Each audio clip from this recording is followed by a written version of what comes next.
Hot damn, peace, your boy, Killer B, the goddamn Wisconsin General. Got which I burn their motherfucking asses up. We got a great show for y'all today. High and low match. Let's go. Let's get it. And a great star falls from heaven, burning like a torch.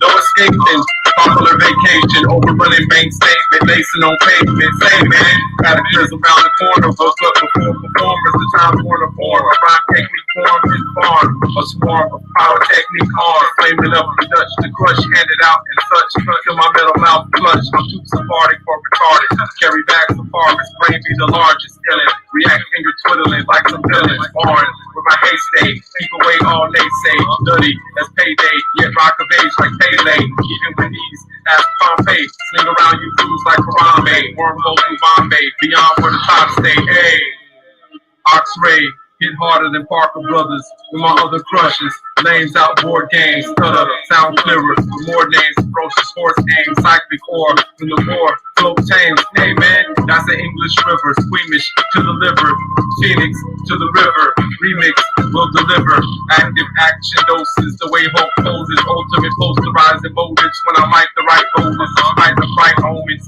and fake star moments, no opponents, they poison in the stomach, like some rodents, poised to fly, oceans brother, and rock weekends, like Usher, remove clutter, from Trump borders, and send in professionals on borders, on orders to bring back your freedom, y'all too busy, missing like Liam Neeson, vanished without a trace, to outer inner space, fountain spouter when erased, and face the camp like Jace, who worship Vishnu, yo, rock cloak, gold, purple, window, heard a pool for cool points. Sorry that's annoying.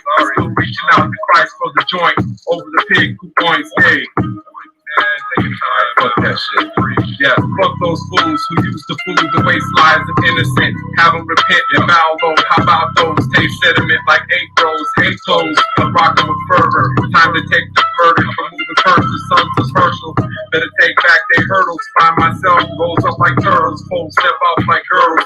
Gear cats found, rip off gerbils. Dice verses from winning purses. Thirstless, one of language, using human language as a bridge to Cambridge. Then invent new payment like Vatican strangers. Into the door, strangers spoof. Evacuate time, cry out, dormant move. Or man shoot, syndicate late night, 2-man shoot. Alright? It fell on the third of the rivers and on the spring of the water. The name of the star is Wormwood. A third of the waters became wormwood, and many men died from the water because it was made bitter. Right on. Boy, Killer B, goddamn Wisconsin General. Which burns the motherfucking asses up. What up, y'all? We got Siberius and Navy up in the house. What's good, Killer? Not much. That was a great show we did last night, man. Yeah, it was. Yep. So yeah, Siberius takes knowledge on high and low magic tonight. That's the topic. Yeah, let's definitely dive right in. So what is high magic and what is low magic? What's going on, Megan? Not much. I just wanted to see what I look like. Just curious. Like Little Red Riding Hood, man. Well, shit. Yeah. So now many people can have many different schools of thought on this, and of course, if anyone's heard me give gnosis on different topics, you're going to know that all my information is from firsthand experiences and from my own personal doctrine. Okay, so I would like to start off with what high magic is. High magic is basically where you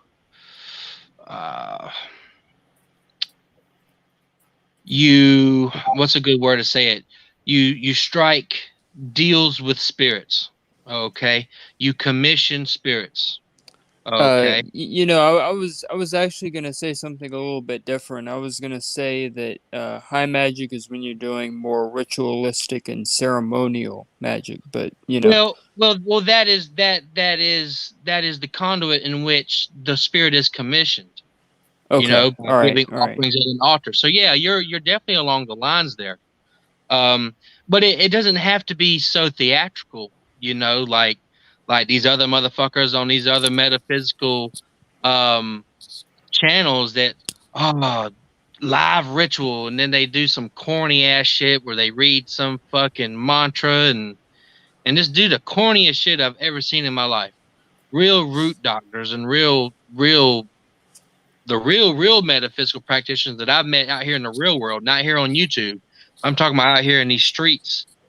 And it's that's just not the way it goes. It has I guess they make it theatrical to get more views because of course this is information that is not available to the masses, and for good reason. You know, even throughout this entire um, stream, I'm only going to scratch the surface. There's many things I will never talk about, and it's for good reason because this information is not for everybody.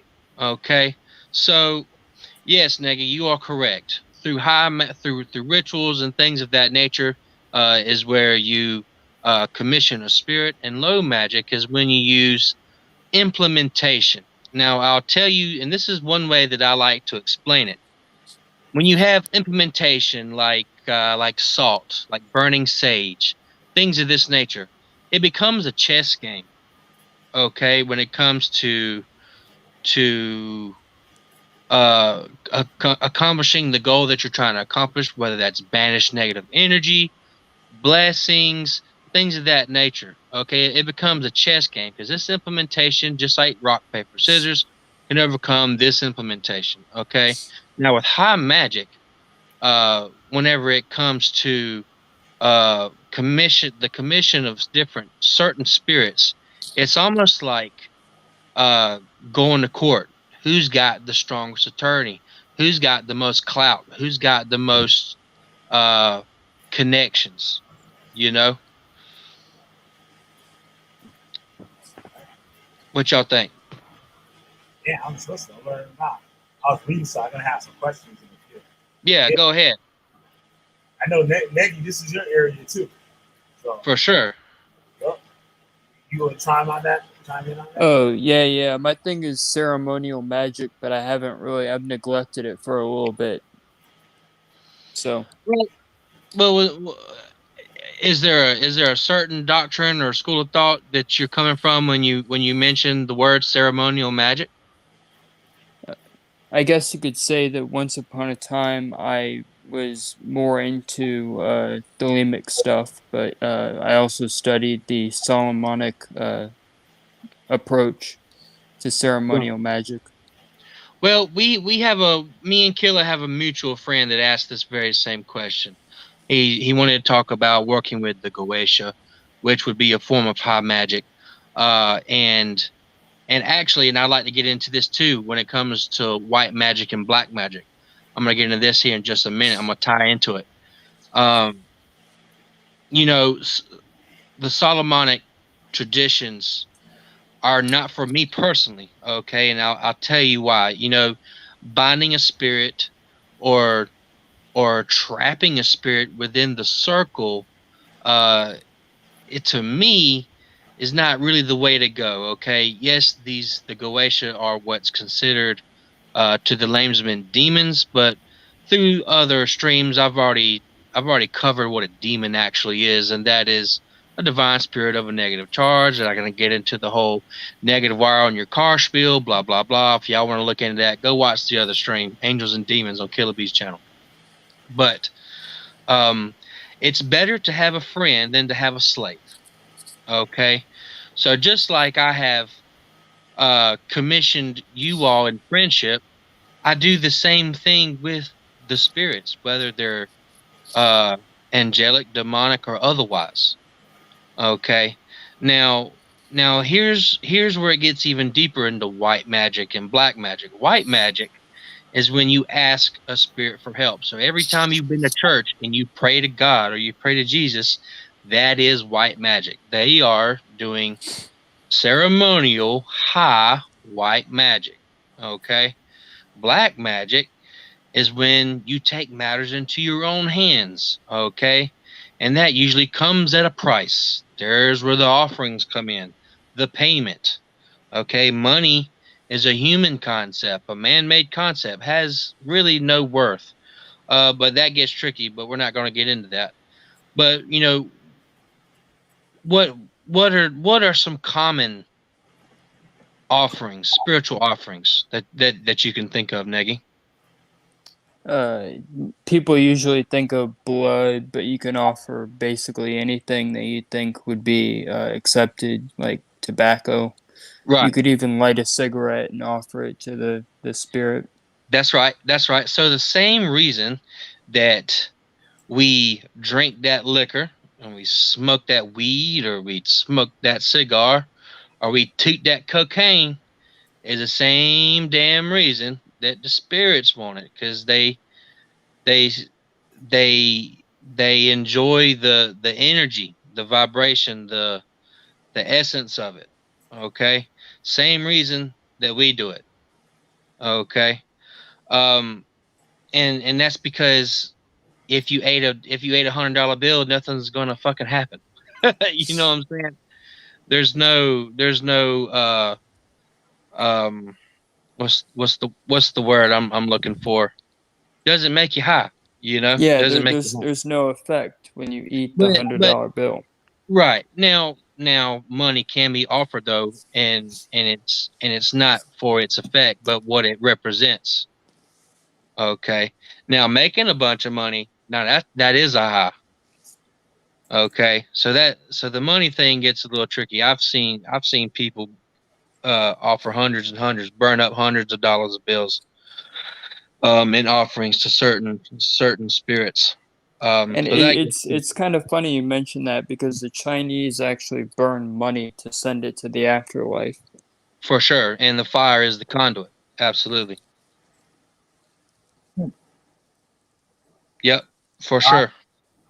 I wanted to ask too, where because what I was reading earlier and stuff, right, real fast. It was saying how like low magic, the energy or the power which you're trying to get from it to carry out what you're trying to do, it comes from something that's I would put it like the end product. Say like herbs or things that are like physical, like they're using that to draw Right. that energy, and where high magic is going to a source of those things.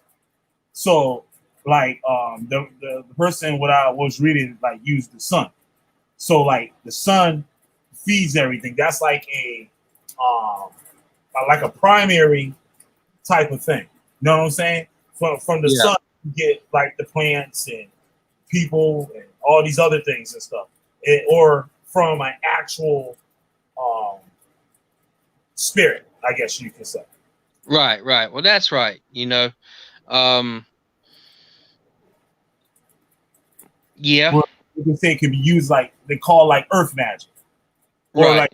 like you said, like the like simple things. I guess like prayer, like you're in church and stuff. Well, from many shamanic point of views, you know, the sun has a spirit, the moon has a spirit, and everything has a spirit. Even the herbs and things that you'd use have a spirit. So that sort of transcends my own concept of what high and low magic is, to be honest with you. But one thing that I would like to add to what you're saying there is when it comes to performing your own personal rituals, when it comes to, let's say, commissioning a spirit to help you with something, there's elements of low and high magic there at the same time. You know, it definitely helps having these low magic items. I mean, the liquor that you offer to the spirit, that is a form of low magic. The liquor is the energy from the liquor is the low magic. You know, the commissioning of the spirit is the high magic. Would you look at that as like a positive and negative thing? Like the low magic will be positive and the high magic will be negative? No, because I think that the low magic utensils can have a positive or a negative, or a masculine or a feminine, and so can the spirits. So it's its own separate polarity there, because you can have spirits and items on both ends of the spectrum. They could have positive or negative charges, or masculine or feminine traits, you know. Okay. I was listening to something last night, and they're speaking on having the things that you have with you in ritual, um, having it mathematically, sort of, I guess you could say, in order. Say, like, I'm trying to think of an example. Um, like you're going to give an offering, and things say, like, I don't know, was that you I was talking about? And we were talking about was it like superstition or something like that? And like how a person would throw dice, and like Yeah, that was me. that dice a certain way. You know what I mean? And that's their good luck thing. Like they have to hold those dice, say, with the two dots and the other two dots facing each other in their hand before they start rolling. Like, you know what I mean? Before they throw. Or it's like a certain, like almost like setting the stage for what you want to accomplish. Yeah. So with me personally, like I've said in the past, it's very mathematical. It's hard for me to show even a snippet of the mathematics that are involved in my personal work. Okay. And every number of everything counts. Okay. Even the number of the goetic spirit in the lesser key of Solomon, where the spirit is ranked to maybe, I don't know, say you were trying to put work on an individual, their birthday, those numbers count huge. I mean, that's a huge part of it. Even the day, the time, all that counts, and you have to have. And see, and this is getting to something that I probably wouldn't share, on how the mathematical equation that I use to boil these numbers down in a way that works for me. Okay. Because I would say that I've been extremely successful in contracts or deals with spirits in order to make things happen. Okay. And I do that by building a relationship, just like you and I have built a relationship, where I could come on your platform and speak. You know, it's the same shit. Is this, like I've said in the past, that's the law of correspondence. Huh.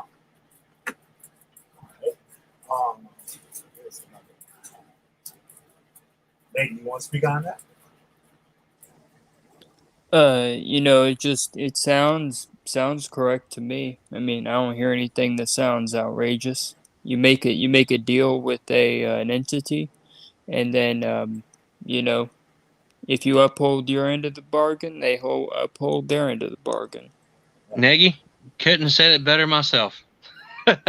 So it's kind of funny how that works out, because that on a small scale is like a small agreement or covenant you make with the spirit. So right. And one thing, especially when you're working with divine spirits of a negative charge, which people in the comments later would call a demon. Okay. Yeah, from the Greek daimon. Right. Yeah, exactly. I mean, I'll go ahead and just use the word demon because it's easier to say.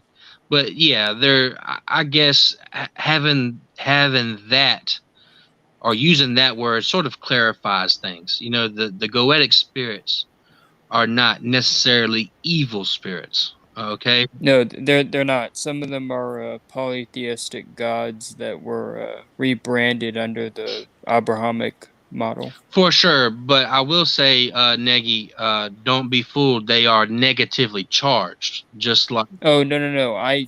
I'm very much so not fooled. I don't mess with this stuff. Okay. Well, I guess what I'm asking is, do you understand what I'm saying when I say that they're negatively charged?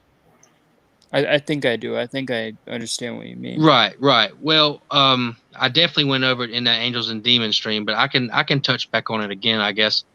Okay, I mean you don't really have to. I think I have an idea Okay. of what you mean. All right, but... cool. Fair enough. So in that being said, you know, you definitely want to have a clear understanding, you know, like let the spirits know that, hey, this is a one-time thing. I don't want to have to continue to make offerings to you, things of that nature, you know. Here's this. Please do this for me. If this is done, I will do this.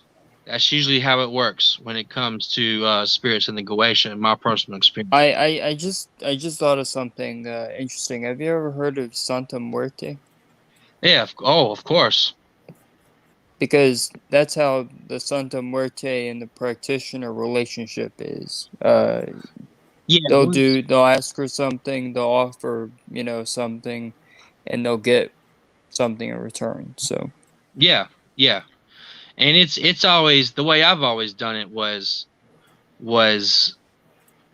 to offer something in return for something, but then I make a payment on the back end, you know, to show gratification.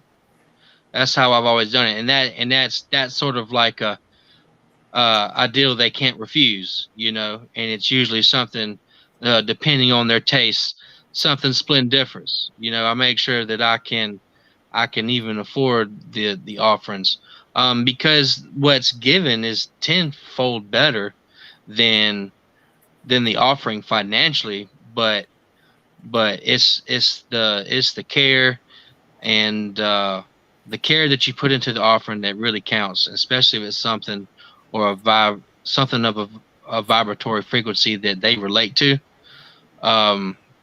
Usually works out really, really good in my favor, you know. And then angelic beings, they, in my experience, it's always some sort of self-sacrifice, and you have to go through the trials and tribulations and complete the self-sacrifice before you are granted any favors in return.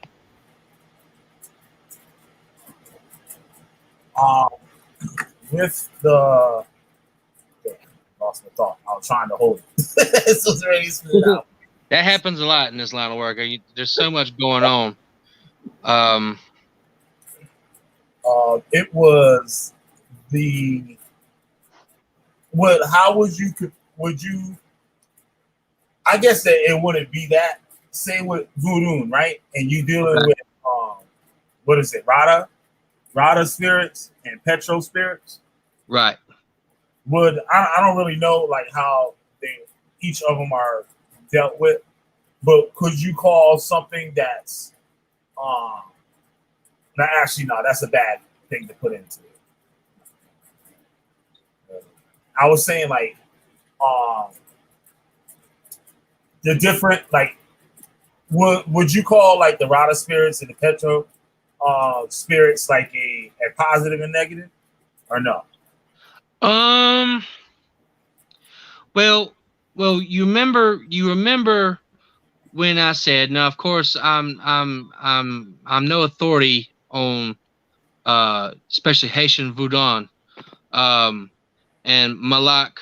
I have not worked with Saint X, but I'll go ahead and answer that question. I know a little bit about it, but I've never had the pleasure of working with that spirit. The reason I said it, I know we wasn't gonna talk about it and stuff, but what you was asking about the other day, right? Like the those would be at night where the opposite of that will be in the daytime. Okay, hang on. Let's backtrack. Hang on, I'm getting lost. So you have to understand that I know that in Haitian Voodoo, the petrol spirits are sort of like you're more aggressive, and I may be getting this wrong. Okay, because like I said, I'm no authority. And what was the other type? What's that word? They're called Rada. Okay.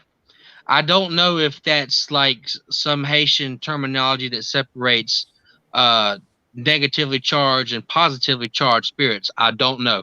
Actually, I do. The difference between the two is like hot and cold. So one type of spirit is going to be really hot. Like I think that's the Rada, and the Pet will have like a cooler disposition. Right. So I like the don't ones have that are the associated with war and more, aggressive things, things that require, intense energy, they're going to be the Rada, I believe. So Okay. But you might want to look that up. maybe Yeah. I'm wrong, but I'm trying to associate like that with low and high magic.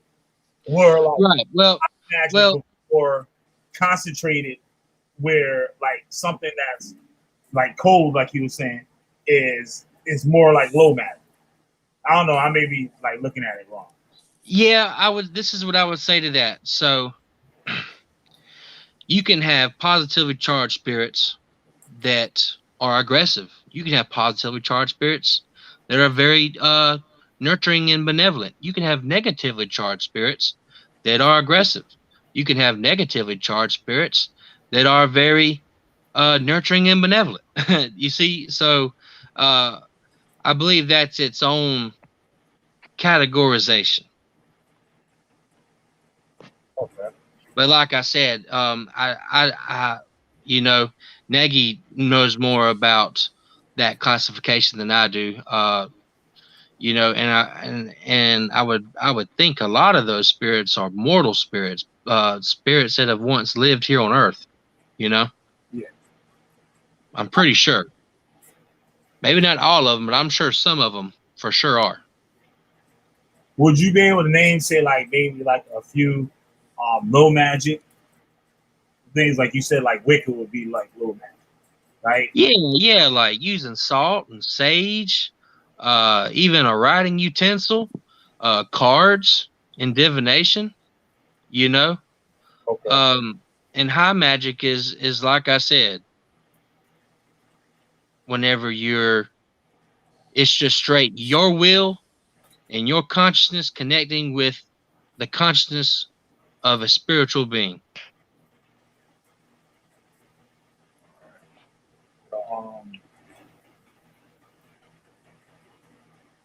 Okay. I was trying to say what up to the people in the chat. Lack of Black in here. What's up, Lack of Black? We got Jarrell Shaman here. Lock. Yeah, Malak, that's what I thought too. The Petro are the hot spirits. But like I said, I'm not one to get on here and bullshit. That's not my expertise. Right.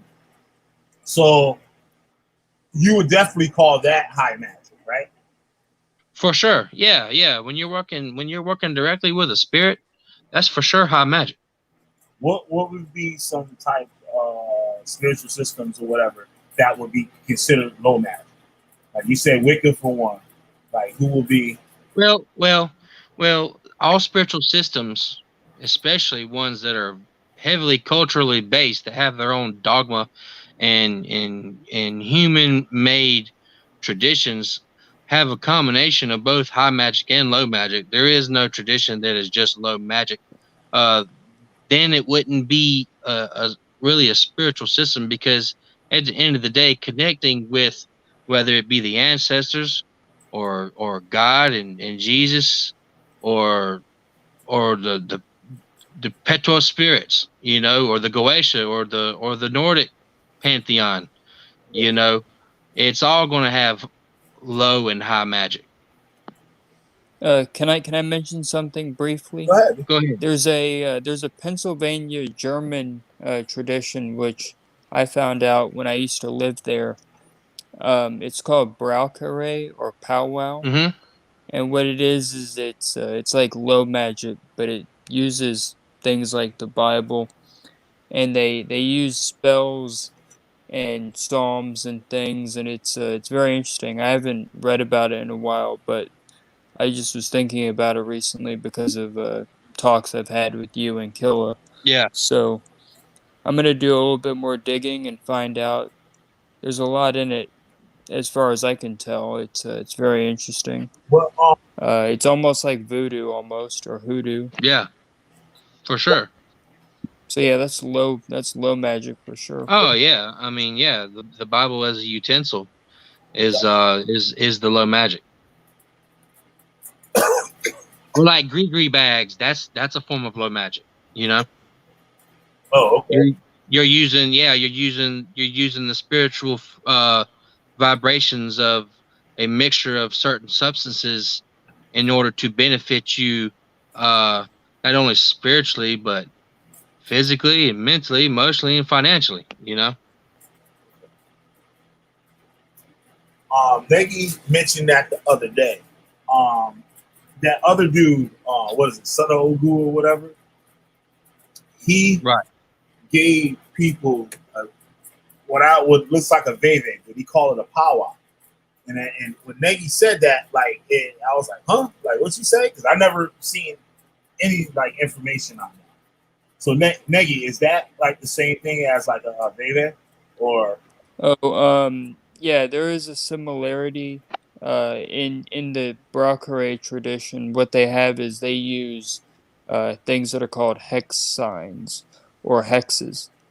And what those are is it's a circle with different patterns in it, and they've been commercialized to some extent, but the original hex signs preserve the tradition of the Hexenmeister or the witch. So there's a lot to this Pennsylvania German magic tradition, and I do want to read about it. Yeah. So when I find out That's more, it. I'll let you know. Got something here. Let's go real quick. So I got the dudes like pulling our legs and shit. I was like, That's all right. Let yeah. the sheep squeal all they want. Oh, to answer someone in the chat, there were people who were studying some forms of magic in the early Hebrew Israelite movement. And also, they did use the 6th and 7th books of Moses. That's found in several traditions.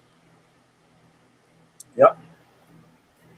Yeah, he had Malak asked another question too about he asked Siberius, have you ever worked with Saint Expedite? How you know?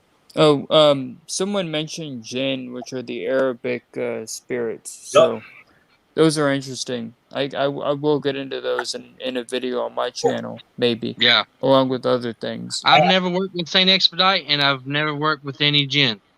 Nope, I sure haven't. I heard a weird story from a Turkish guy. Like, I used to work with a lot of Turks. Like, Yeah. I just want to say the person in the chat who said hoodoo and voodoo are very different is right. Yeah, hoodoo is low magic and voodoo is service to the Loa. But yeah, you're right. That's a good. You know, I always heard that voodoo was the religion and hoodoo was the practice, the actual physical practice. Yes.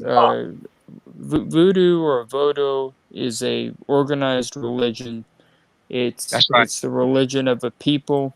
It's found in a certain country, so it's not like hoodoo. It's very different. That's It's right. more organized. Now, granted But yeah, that voodoo is an extremely spiritually adept religion, but it is a religion nonetheless.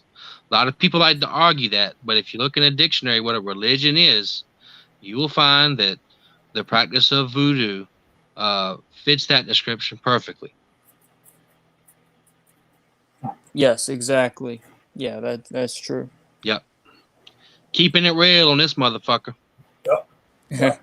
I got a story that a Turkish guy told. He's like from the mountains. Like, he's actually related to like these the Ottomans, like the Sultans, whatever they were called and stuff like that.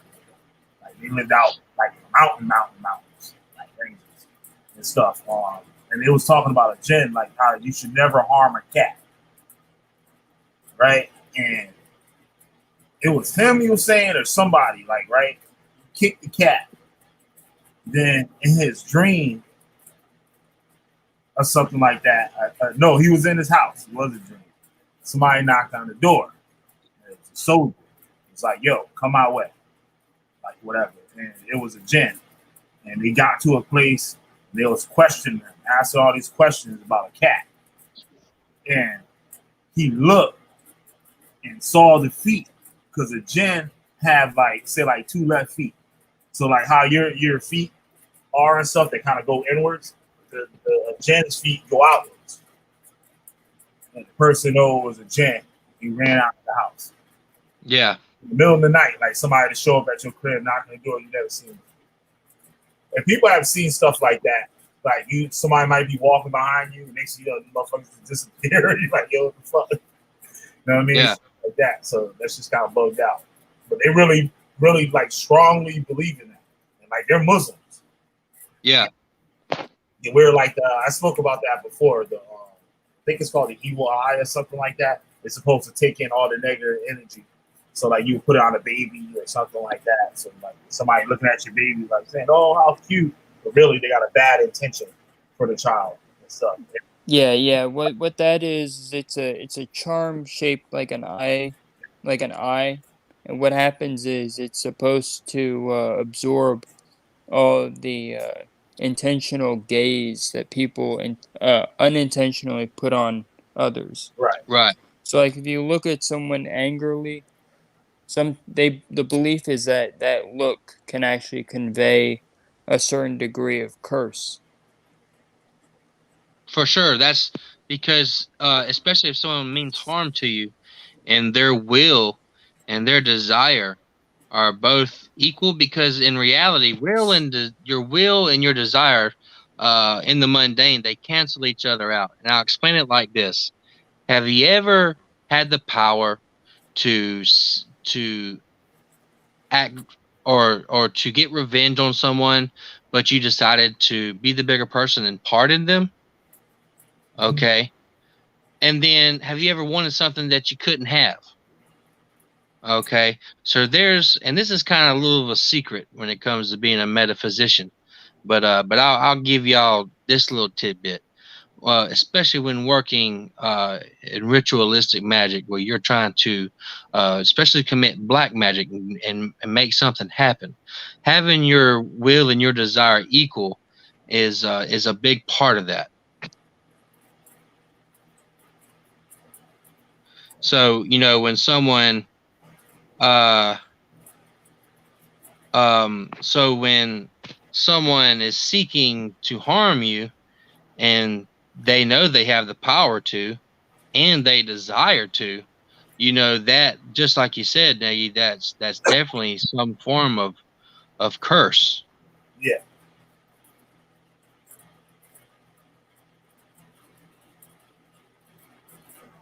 Mm-hmm.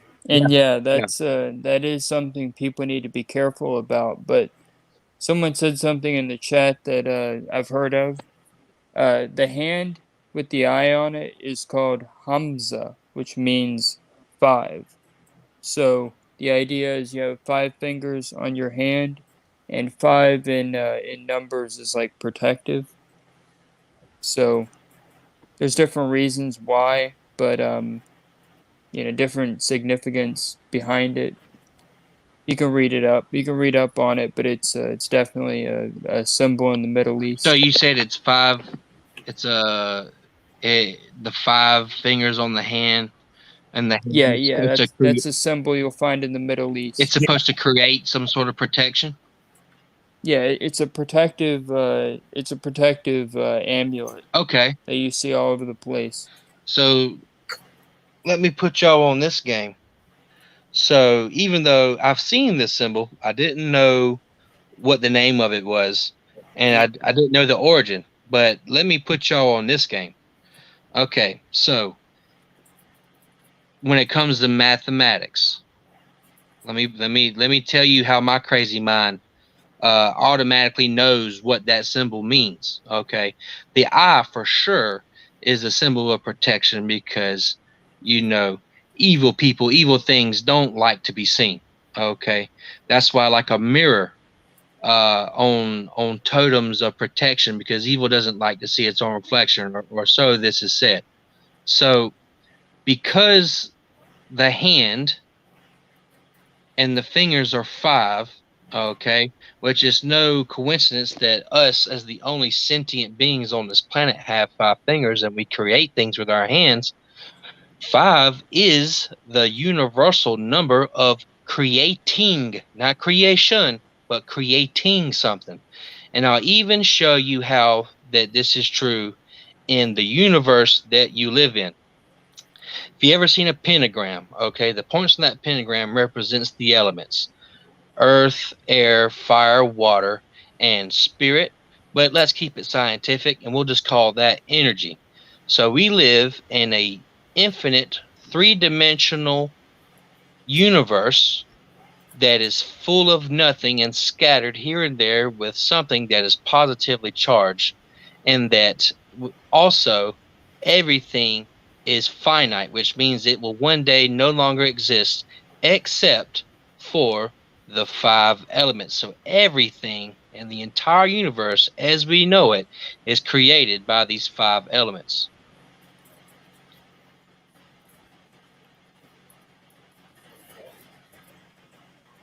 And yeah, just so you guys know, what the person in the comment is referring to is the hand of Fatima.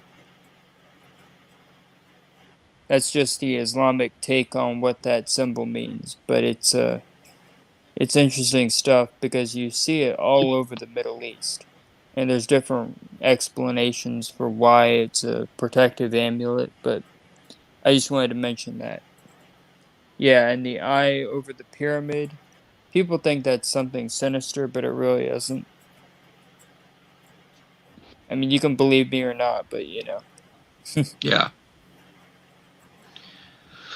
5 represents power. Well, you have to create power there, bud. You know, I would think creating something trumps power.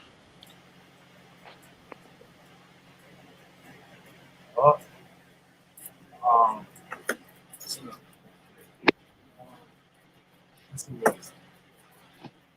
Sinyaza. Who that is? I really don't know what the guy's talking about, but it doesn't sound serious, so I don't know. He's a slight troll. It's cool. Oh yeah, that's what I thought. Yeah, he's Yeah. trolling with shit. I got on Judah's channel and trolled like a motherfucker. Had a huge time. I was there live. Oh, He blocked me. I can't even go there anymore because he's blocked me Oh, I was because there he when he doesn't did it. like. I was there when he did it. I was watching when he did it. Oh, okay, so you saw. Yeah, It's kind of stupid. The guy doesn't want to deal with me, even though I was one of the people that he dealt with the most. He blocks you so he won't see those videos. It's just sad. That's why. So he won't have to look at those videos and sit there and cry. That's what I did to him. He couldn't stand. Oh yeah, that's crazy. That's pathetic. I mean, that's pathetic because he should be able to answer my questions when I, give him simple questions. Y'all want to know the funny thing? Every time I jump on Judah's channel to see what the fuck's going on, they talking about some dingalings. Yo, that's very true. You actually mean penises? Yeah, I mean wieners. Oh shoot. Big wieners, small wieners, circumcised wieners, uncircumcised wieners. Oh, okay. I get it. Even black wieners and white wieners, and especially your wiener, Neggy. Yeah, I know that's really weird, isn't it? Oh, I got one. Where is that here? I got something for y'all. It goes right with that. Hey, Reed Lou said some cool shit. Leo in astrology is the 5th zodiac sign, ruling the fifth house is house of creativity. That's pretty cool. And 666 isn't evil. All math is divine. That is true. Now, let me put you on this super game. All life on this planet is carbon-based, and carbon, as an element, has 6 protons, 6 neutrons, and 6 electrons. Coincidence? I think not. And you know what's crazy about that? You know how much gold Solomon received every year? How much? 666 talents of gold. Uh-huh.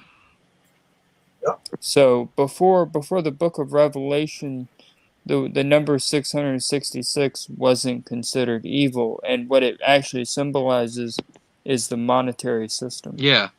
The Star of David represents creation.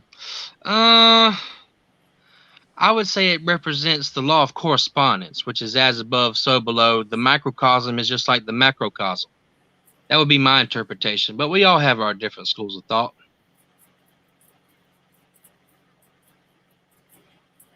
So listen, Joe. Shalon said, let's stay on this math. I guess you're talking about the next week. Actually, it's kind of funny because with numbers, you actually need language to communicate what those numbers are. I would say, interjection to that, math is the universal language, like not universal on this planet, universal like the universe. And if you have a deep understanding of math, I believe that some points could be made. We need some aliens to prove that. Yeah, that is true, but the thing is, we use names for those numbers, so.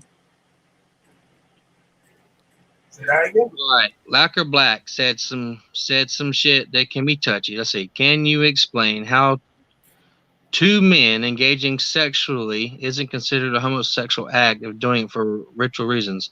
Well, when 2 men lay with one another, no matter what they're doing it for, that is a homosexual act.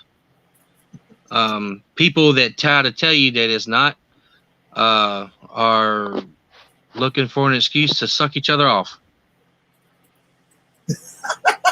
And that is a touchy subject, but you know the weird thing is, I wouldn't do that kind of crap. No, I'd rather, if I'm going to commit some sort of sex magic, I prefer a woman. That's the usual way to go about it if you're a man. But Yep. then again, there's also other freaky stuff that people have come up with over the years that I can't quite wrap my mind around. But right. Welcome to America, where all that shit is legal. I personally don't see nothing wrong with it, but it's just not my thing. You know what I'm saying? What 2 adults do, behind closed doors, whatever gets them off is for them. It's not really my thing.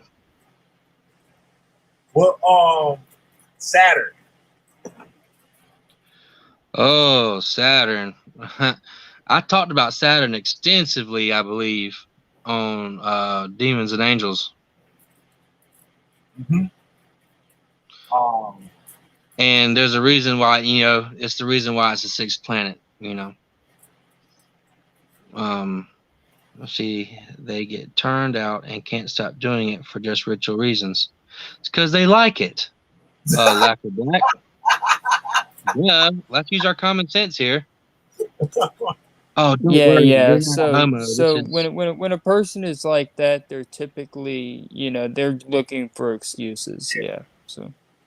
Yeah, they do it because they like it. Okay. And I really gotta say, it's funny that Lacquer Black is the one saying this, the one that has secrets on everybody. Yeah, Lacquer Black is no joke. Yeah. I seen her work.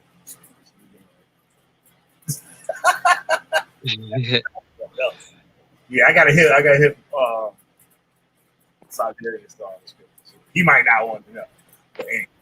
But what? Yeah, you might not want to know because shit get crazy. You think the shit you deal with is crazy? Shit. Oh God. Yeah, it's crazy shit going on. Like, you know what I mean? Yeah. Yeah, I know y'all be going hard in the paint. Yeah. Yeah. Nikola Tesla experimented with 369. And I had something on the tip of my tongue before. I would love to have Shaman talk about the 369. He's really informative when it comes to I forgot the word that he uses. How that is the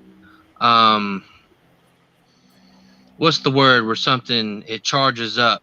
That's the something of energy. I can't think of the word. I hate to be stupid like that. But maybe we should get Shaman on and talk about 369. Yeah, Yeah, I can't that would wait. be great. Negi, the Golden Dawn. Oh yeah. What about it? I read something that said that's where the term high magic was first started. Got its name, I guess you could say. Well, what I'm gonna say is the Golden Dawn helped to popularize high ceremonial magic. It, Yeah, you have to remember that even there were famous people who went through that magical order, yeah. and they adopted the system to their own uses, including the infamous Aleister Crowley, of course. Right. Yeah, Of course, he probably killed the Golden Dawn more than went through it. I think he was responsible for its downfall, but that's just me. Yeah. What about the? I got one for y'all. I think it's called the Order of the Nine Angels or the Nine Angels or something. Oh, yeah. I've heard of those guys. They're supposed to be a satanic order. And I've read a little bit about them, but the thing is, they take a different approach to all that magic stuff. Yeah. And what they do is they do stuff that's like illegal or dangerous or considered, terroristic. So they're kind of crazy in a way. Oh shit. So like in Britain, they were almost registered as a terrorist organization, but because they couldn't find them, that's the reason why they didn't get registered.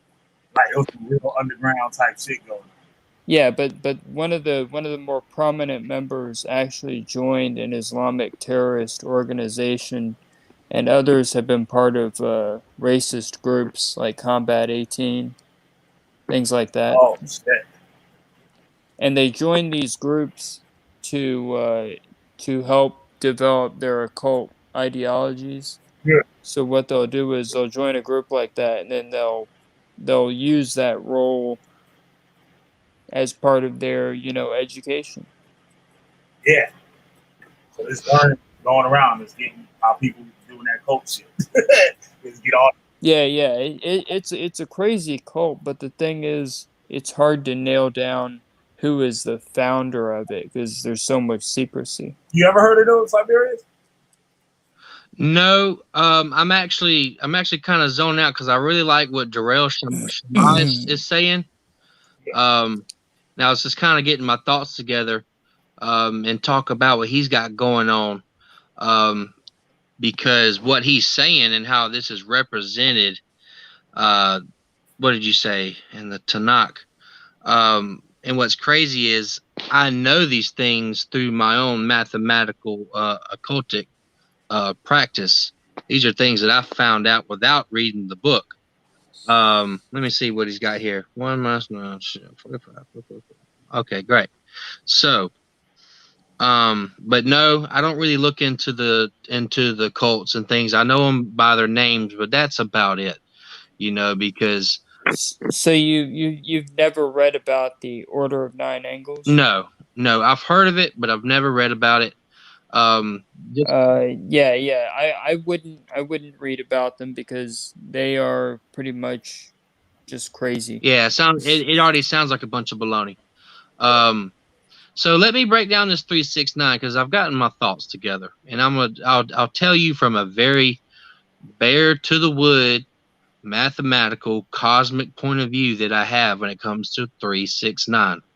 Okay, so, and a term that I like to use is that you got to plow the field before you can grow the corn. Okay. 9 is the number, like 5 was the number of creating. 9 is the number of creation. When he said that 9 represents Yah, which Yah is, I'm sure, is just his word for the creator, you know, he is correct. Okay. So 3 is the 3 dimensions of the universe that we live in. 6 is the chaos. Okay. Every chaos has to take place in order for creation to take place. That's why I say you got to plow the field before you can grow the corn. You got to beat them cheeks up before you conceive a child. You know what I'm saying? That's a little joke there. But he is right. Okay. And we live in a universe where chaos is mandatory for creation. Okay. Now, when it comes to whenever I do divination with cards, okay, well, let's think about this. We live, like I said, we live in an infinite universe. Okay. The symbol for infinity is the number 8. Okay. So 9, which I call that the singular goddess variable, that extra 1 that makes 9, which to me is the physical world with the singularity that is the spiritual input that also is a huge part of the things that take place on this planet. Okay, you can call it divine intervention, you can call it whatever. So even though we say it in different ways, we're both saying the same thing. Does that make sense? And I'll say, yeah, 6 represents man. Man is 3-dimensional, just like the universe, which man can only change, which is a nice way of saying destroy. Okay. And I can get into some mathematics when it comes to men and women and God and goddess, but that would take too long. We'll do that for another one. We'll call it God and Goddess mathematics on the next one or something like that. And I can really break that down. And I'll bring some notes too, because there's a lot of stuff that I figured out, like m squared, like what Einstein came up with, E equals mc squared. Well, I'll have to get my notes that is over at my secret office about an hour away from here, and really, in order for it to, which it makes sense, that equation only counts for the physical universe. It doesn't count for that singular goddess variable, which is what I call it. See, in order for that to take place, it's m cubed. And I can't explain it now because I was super high on cocaine when I did this. I ain't gonna lie to y'all. And I was just going in on some fucking math. And I came up with this. So what I'm going to do is I'm going to go get my notes, and I'm going to bring these fucking notes, and I'm going to dissect them for y'all and really show you some occult science, some real shit. You know what I'm saying? Where I was high on coke and I fucking outsmarted Einstein with some shit. Because he wasn't talking about the spiritual aspects that everyone here, except for probably our boy Dat Guy 1, understand. Okay. So, and here's another cool thing too. Like I said, us being the only sentient creatures on this planet, which are the most godlike or the most like the universe or most like the creator, and the creator being the one that designed this beautiful yet terrible universe we live in, and how 5 is the number of creating. Okay, we have 5 fingers. Well, how long does it take for a human child to gestate? 9 months. See how that plays into each other? Yeah. 9 is the number. You know, I hate to interrupt you real quick, but I'm actually gonna jump off. I'll see you guys Okay, nigga. next time. No problem, buddy. Shalom. Yeah, Hey, thanks for joining, man. It's always a pleasure talking with you. Yeah, it is. It's a pleasure to talk with you both. Yeah, so see you. All right, buddy. Peace. Yep, take care. Yep. Springfield, y'all. Shit. That's right, Malak. As above, so below. Ah, we got some motherfucking students in here, and they're fucking getting it. I'm glad I'm making sense to y'all, because I know some of the shit I say may sound crazy, but y'all are smart. You acted up and shit sometimes and shit. Yeah, that's all right. We're gonna have our class clowns, but that's okay. Been there, done that. Yup. Yesterday.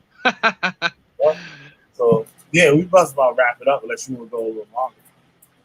Yeah, that's cool, man. I mean, I guess I can go to sleep, you know? Yeah, right on. So Yeah. it's fun. It's fun. So we definitely gonna Well, I tell you what, can we open it up for some questions? Yeah. We can do that. Anybody got any questions? Any questions for me or Killer B or any questions? So Black, now's your chance. someone had wanted to ask you about crystals, like minerals and stuff, like working with them, like Yeah. Ones that how they can affect your body or whatever. And this person takes it for like sleep. It said like Right. got it in the mail. Like she just opened it up. She didn't like even touch it. She just opened the box and looked at it. It was like, oh shit, it's hot, right? And she slept like crazy that night. But actually, I don't even think she knew it was supposed to help you sleep. And she looked afterwards and saw that it was in there. Well, like I've said about crystals, you know, and I would say, you know, as long as you have an understanding of physics and quantum physics, magic is a fucking free-for-all, okay? And everybody is different. So these minerals, based on their molecular structure, just like the quartz crystal in your fucking phone or antennas up on top of cell towers putting off different frequencies, okay? Well, these minerals, they put off different frequencies, and these may affect people differently. Now, they have general effects that may affect the most people in a certain way, but and this is usually true, but you know, because everyone is so different, you know, it could have different effects. Like, for example, people with ADHD, if they take a Percocet, they're gonna be hype. Someone like me, if I take one, I'm going down, you know. Or if they do coke or well, I'll just leave it at coke. It calms them down, but if I do coke, it's gonna jack me up, you know. All right. She said she worked for crystals. Ancestor altars. All right. Ancestor altars. I would say, if you look on some streams that I've done with Killer B in the past, I may have touched on this, but you know, I've already put some serious hours on the board. I would say that unless you come from a very spiritually advanced family, I would say not do ancestor altars, because yeah, they're your ancestors, but you really don't know them motherfuckers. They could have been murderers, they could have been pedophiles, they could have just been shitty, mean, spiteful people. Okay, so when you have an ancestral altar and you don't know who you're talking to, okay, that can open many doors. And having an ancestral altar, which is a gateway into the spiritual realm, you can't. I think ancestral altars are a very advanced form of magic, okay?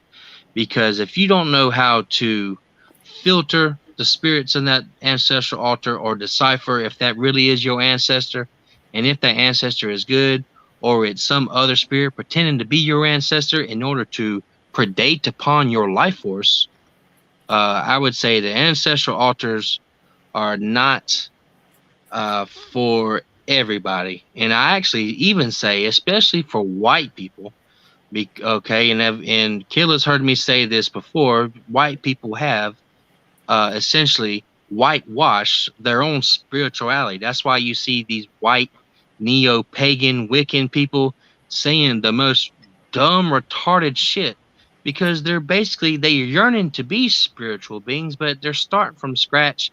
They don't have anyone there to teach them the right ways to go about things, and they're coming up with their own bullshit in order to feed their own spiritual ego. Okay.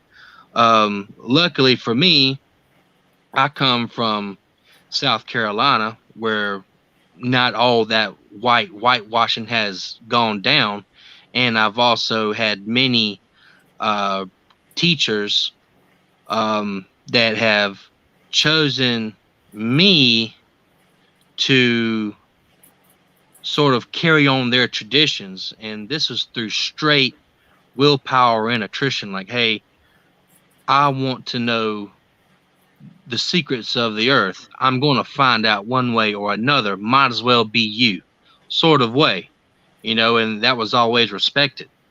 And of course, my gift of gab as well. Does reading occult books open doors? Absolutely, especially in your own mind.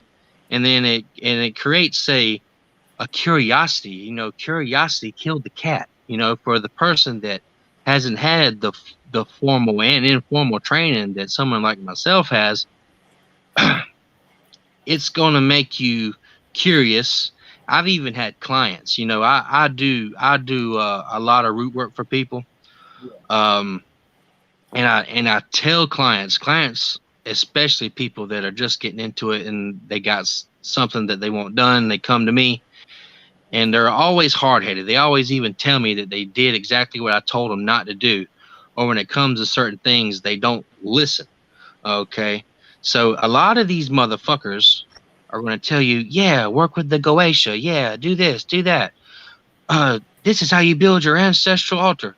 Yeah, they're trying to sell their fucking book. Okay. In reality, this shit is extremely dangerous. I've seen people go crazy, homeless, paralyzed. I've seen people die. I've seen people's loved ones get mangled and hurt and killed. Like, when you're dealing with otherworldly energies, most people don't have the capacity within their own mind, body, and spirit to handle these things, especially, like our mutual friend said there, Killer, talking about curses. Right. You can curse someone, all right, but do you have the mat to hold on to that fucking energy? Can you be the conduit and the vessel of such malice? Do you really have that much mat? Think about it, and that's why I was always taught, even before I was even old enough to fucking, before I was 18, I was told that, as you progress, you will start to experience otherworldly things, and you got to build your heart up and your mind. The things that you will see if you get to a certain level are I've been in what you would call a ritual, and there was someone with us, and that person is now crazy, completely off their rocker, because of what we saw that night and what we experienced and what we felt. Yeah. Okay. So. Right. Awesome. Yeah, learning the hard way. That's right. That's right. That's really lacquer black. That's only the way to learn. I tell people this too. You think because you're some powerful occultist or root worker that your life is so fucking great. It's not. You're always being challenged. You're always having to stay on your P's and Q's, because whenever you can see the different facets of the universe and energies taking place, you play at a higher level. Okay. So you can't just, well, I'll say this. ignorance is bliss. What up, Josh? You come in? Oh, there you go. Come on in the house. I don't know who that is. R&B. Yo. Hey, what's happening? All right. Come on, bro. Like I was like RB. I was like, oh man, here we go. Somebody got control. What's going on? Oh no, it's Rudy, man. Yeah. What's up, man? Hey, what's happening? None of that, bro. Yeah. Like, can we pose questions at this time? Yeah, go ahead.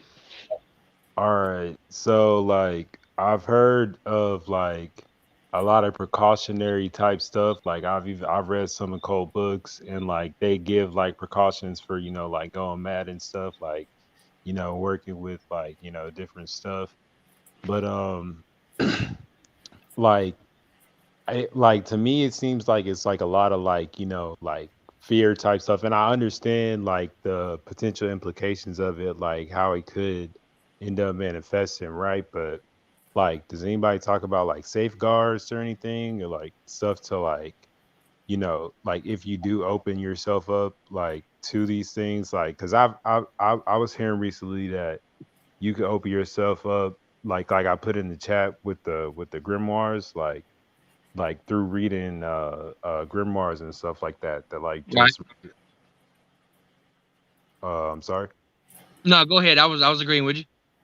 Yeah, so I had heard that like basically just by reading certain text, then there could be like an entity associated with that or attached to that, and that's gonna like open you up to like some like spiritual type of compromising situation or whatever the case may be. And like I feel like that's a lot of the talk when it comes to the occult, which I get to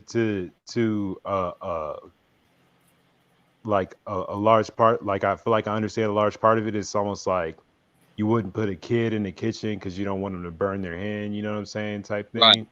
Yeah. But like I just like I'm wondering, like, are there like safeguards and stuff that you could like do, or like is that a part of the conversation at all? You know what I'm saying?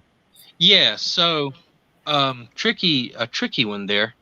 Especially the Solomonic traditions are all about safeguards, but I think whenever you show distrust in the spirit, that you are only going to get so far. Okay. Me, I keep it real fucking gangster, and I'm like, all right, no fucking circle. Let's get down to the brass tacks here. Let's sit across the table from one another and not have no wall in between us. Okay. Now, I would say, of course, there's safeguards when you're trying to protect yourself from malevolent spirits, but when you're actually working with particular energies and you're the motherfucker reading the books and you're the one curious and wanting to experience these energies, don't be no pussy about it. But that's my take, because I've been forged in the fire, so to speak. Someone that's just, even if your first inkling of curiosity to even go down this path as you watching this stream, I would say, do not do it. Okay. The safeguard that I use is believing 110% that I am a extremely strong motherfucker. For example, my sister over Messenger, just fucking with me, said, would you give me a kidney? And I was like, my first response was, oh my fucking God, something's wrong with my sister. I was like, yeah, if I fucking had to, do you need a kidney? And she was like, I wouldn't expect that answer. I was like, well, you're my little sister. I am strong enough. I'd rather go out like a man than like a little bitch. Okay. So having this very bravado, masculine, sort of it can be cocky at times. Mindset is kind of how I do it. But even in your social interaction, you know, when someone shakes your hand and looks you in the eye when you're talking to them, you respect that. Everyone does, and that goes into the correspondence. You know, if especially a lot of your goetic entities, you know, when it comes to like drawing the circles and binding the spirits to certain things, I just see that as disrespectful. And that's even if you could pull that off, you know, because I doubt you could. Word, word. Yeah. So like, what is it with the like the popularity of like these particular like systems? You know what I'm saying? Like, it seems like the Goetia, like that seems to be like a pretty popular, you know, thing. Like why is it so like why is that the go-to? You know what I'm saying? Well, I'll say this, like I've said, especially in modern times, you know, um, humans have been whitewashed of their spirituality by monotheistic religions, and we have a yearning to connect with the spiritual realm. So when these certain doctrines or schools of thoughts or styles of connecting with spiritual entities and the spiritual realms, you know, people gravitate towards that because even though it is taboo, you know, that's why I use the name Siberius. Um, because people are some bitch ass haters out here and will try to, you know, fuck your life up. Even if they don't even know what the fuck they're talking about. So people have, even though, like I said, it's taboo, people yearn to be spiritually involved, and that's because we are spiritual beings having a human experience, not humans having a spiritual experience. And whenever someone has it fleshed out for you, and especially with the Goetia where you're working with demons, oh, that's so high fucking alert. That's so taboo. You know, people always want to do some shit that they feel like they probably shouldn't be doing, and I think is, you know, a big part of it. Um, but like I said, people are spiritual creatures, Yeah. and they yearn for it. Yeah. Did you see what Ja put in the chat? Yeah, you came on. I thought you were Josh. Oh no, Right? man, no, You this did is say your Rudy. name. Yeah, I thought I was talking to Yeah. Josh too until All just right. now. No, this is Rudy, man. For real? Oh, Yeah. yeah. Well, what's up, Rudy? Hey, what's happening? Yeah. That's what I thought you said your name was, though. I know you said it, but I didn't hear it. I didn't want to mess up the vibe, so I'll let y'all talk and stuff. And I Oh was like, no, wait, no. because it did kind of sound like you at first. Then I was like, wait a minute, nah, that's not Josh. Yeah, that was funny. I was But, about to compliment you on your music, but you're not Josh. Yeah, I'm not. Yeah, I Yeah. had Killer B send Josh, good work on your music, man. I had Killer B send me the link. Be checking it out sometimes. so, Rudy, you were in the chat, or you were just Yeah, listening? I was in the chat for a little bit. I just tuned in, but Cool. I seen the topic and I heard a little bit of the conversation. So I just wanted to ask a question. That's what's up, man. I appreciate you coming on. Does reading occult books open the doors? Okay, yeah, I see where you said, does reading occult books open doors? Yeah, and I did touch on that. Yeah, Um, you definitely did. yeah. Well, I appreciate definitely appreciate you appreciating what I got to say, man. That's why I be on this motherfucker. Oh yeah, definitely. No, Killer comes through with the content, man. So I'm Yeah, I'm I'm here it for it. keeps it real for sure I got to do that. to the That's Yep. max. yeah. Yeah, that's what's up. It's a lot. Appreciate it. Yeah, You know, more that's welcome. kind of like we have a mutual friend we're trying to get on here, and that's kind of what I told him, how, you know, is Killer B the witch finder general?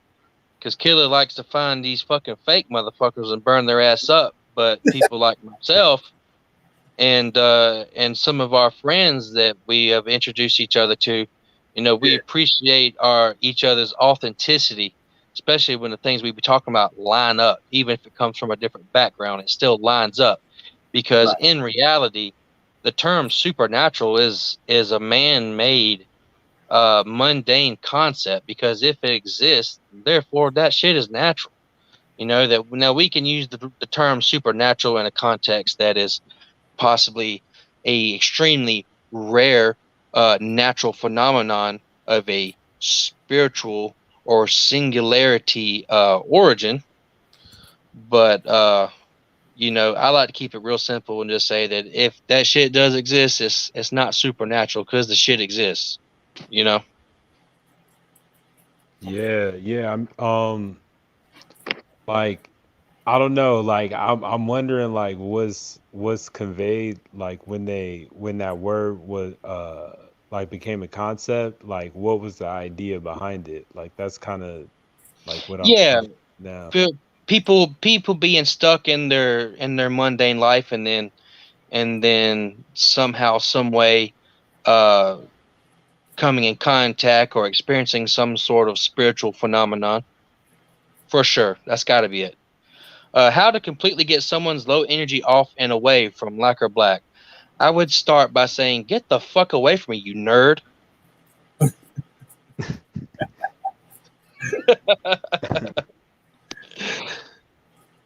That usually works pretty good, you know. I don't know about y'all, but every time I've used that one, the people get away. Yep. Say keep the Josh said keep the questions coming, Rudy. Word. Yeah. Did you did you get a chance to see what Josh put in the chat? Which one? I think it was the one about Doctor Strange. Like about Oh that. yeah. Yeah, let me find that shit. He said something.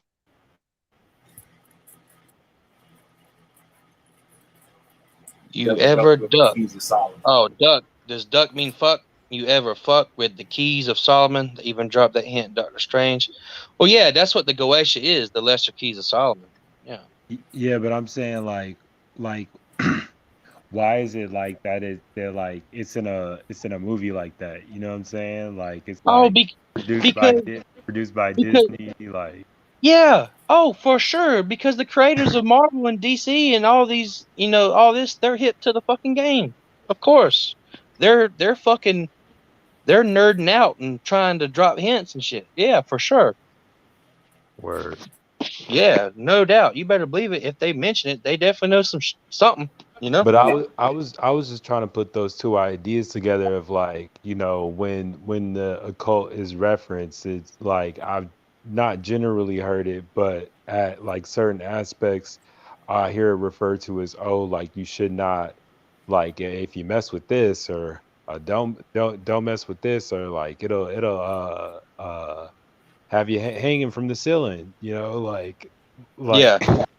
like, and then at the same time there seems to be like an undercurrent of like, you know, like almost like putting it out there, like Doctor Strange is like a movie you take your kids to go see, you know what I'm saying? Like, hey, let's go watch this, you know, like, oh, we got that DVD at the house, you know what I'm saying? So it's like Yeah.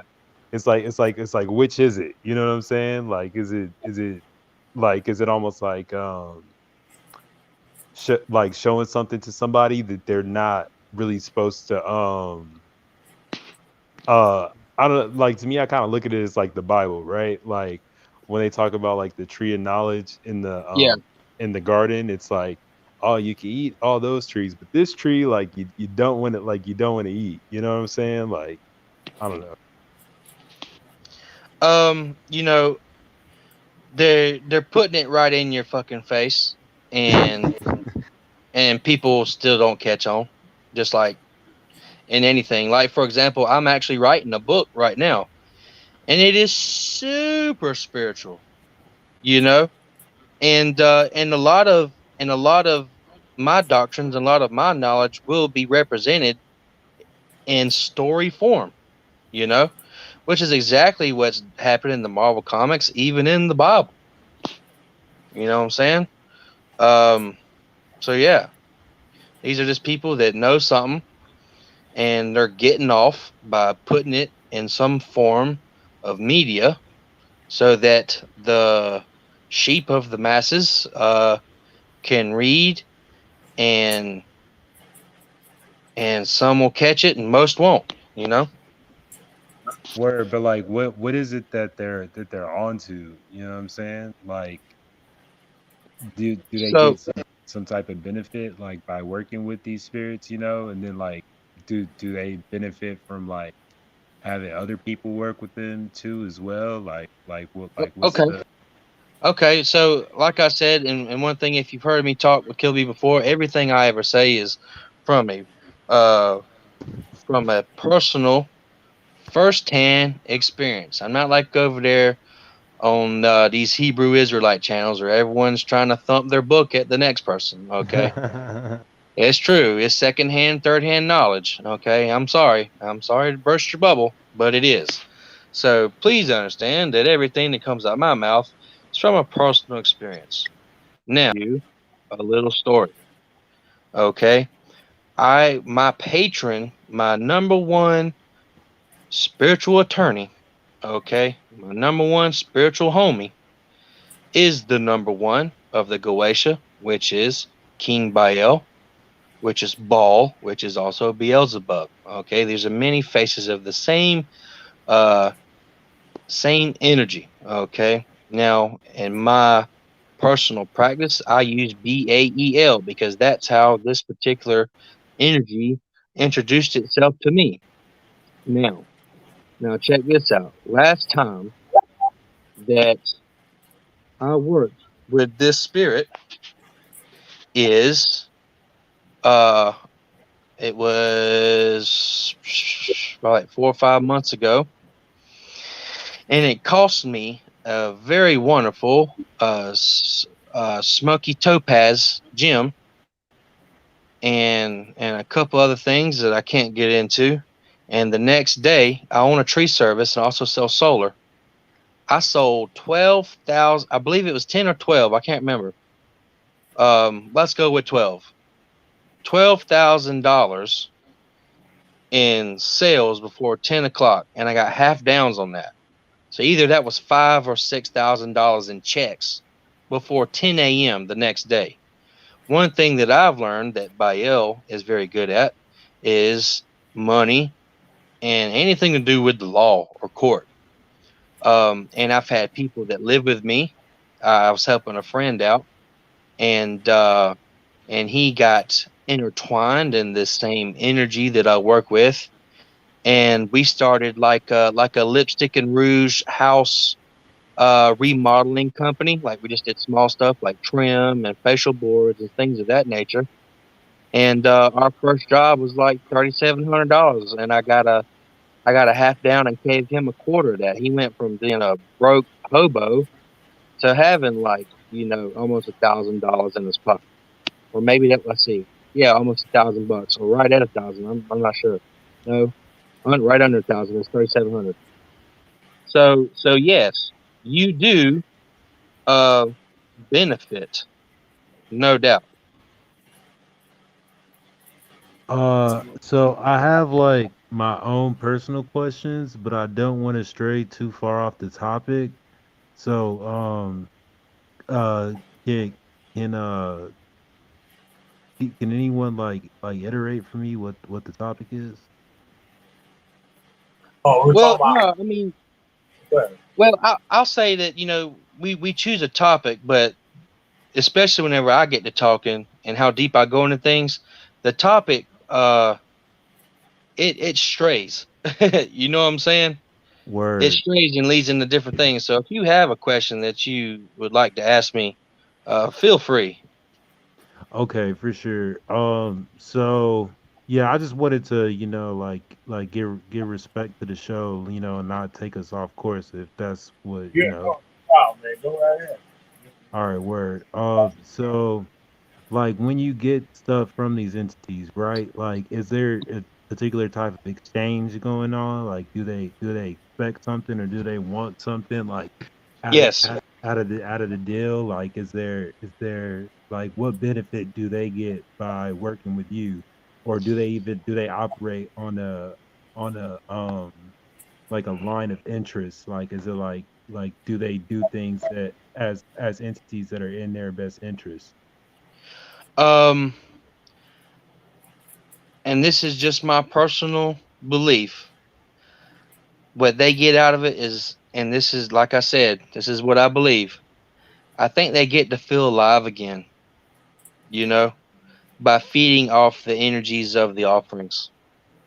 Because you got to understand, they're sentient, alive, conscious beings like you are, but they don't have a physical body. What do we get to do with this physical body? We get to touch, we get to fuck, you know what I'm saying? We get to eat and drink and move and walk and run and swim. These are all very wonderful things that we take for granted. Okay. We get to drink alcohol and smoke kush and do whatever. Okay. But I would Um, imagine that like absent of the body, like you can have like a good experience too as well. You know what I'm saying? oh, for sure. Like there's a lot But of if, shit about being, in the physical nature too. That's kind of like not the most shiny. right, right. And, and one benefit they have is they're not bound by time space. So everything is instantaneous, you know? But in my personal belief, it's they get to feel alive again. And some of it is from good their good natured and wanting to help and progress human evolution. But I will say, I have been late with Bael on certain offerings, and the day that I was supposed to do it, and I didn't have any. Uh, I knew I wasn't gonna be able to do it. Uh, I came across a yellow jacket nest in the ground and busted my shit. Wait, what do you mean busted your shit? Like I got busted up by some yellow jackets because I didn't fucking pay. Oh, for real? Yeah, for sure. God damn. He's like, damn. I don't fuck with this shit. Swole my shit up, man. Swole my whole fucking left foot up like a Man, fucking cantaloupe. that's nutty. Yeah, that's why I be telling people, are you sure you wants to go down this road? I meant that. Josh, I haven't heard of Bandlit of Righteousness. It sounds very interesting. I'm gonna have to check that out. Ethiopic Parchment of Angel Conjuring. Wow. Never heard of that before. I'm gonna check that out for sure. That's what I'm doing right now. Hey, so do you think that the Hebrews had this system, like this goetic system? Like because like Solomon is like a biblical a figure. You know what I'm saying? So like, do you think they have that system too as well? Well, I'm not a historian. I'm not hip to the whole Hebrew thing like Killer B is. But you got to understand, there's thousands of millions of names of different spirits all over, but these spirits belong to certain archetypes. So, do I believe that people thousands of years ago had a pantheon or a group of names of different entities that fit these archetypes? I would say it has to be yes. Okay, and you think they use them like much in the same way that they're used in like our current space? Um,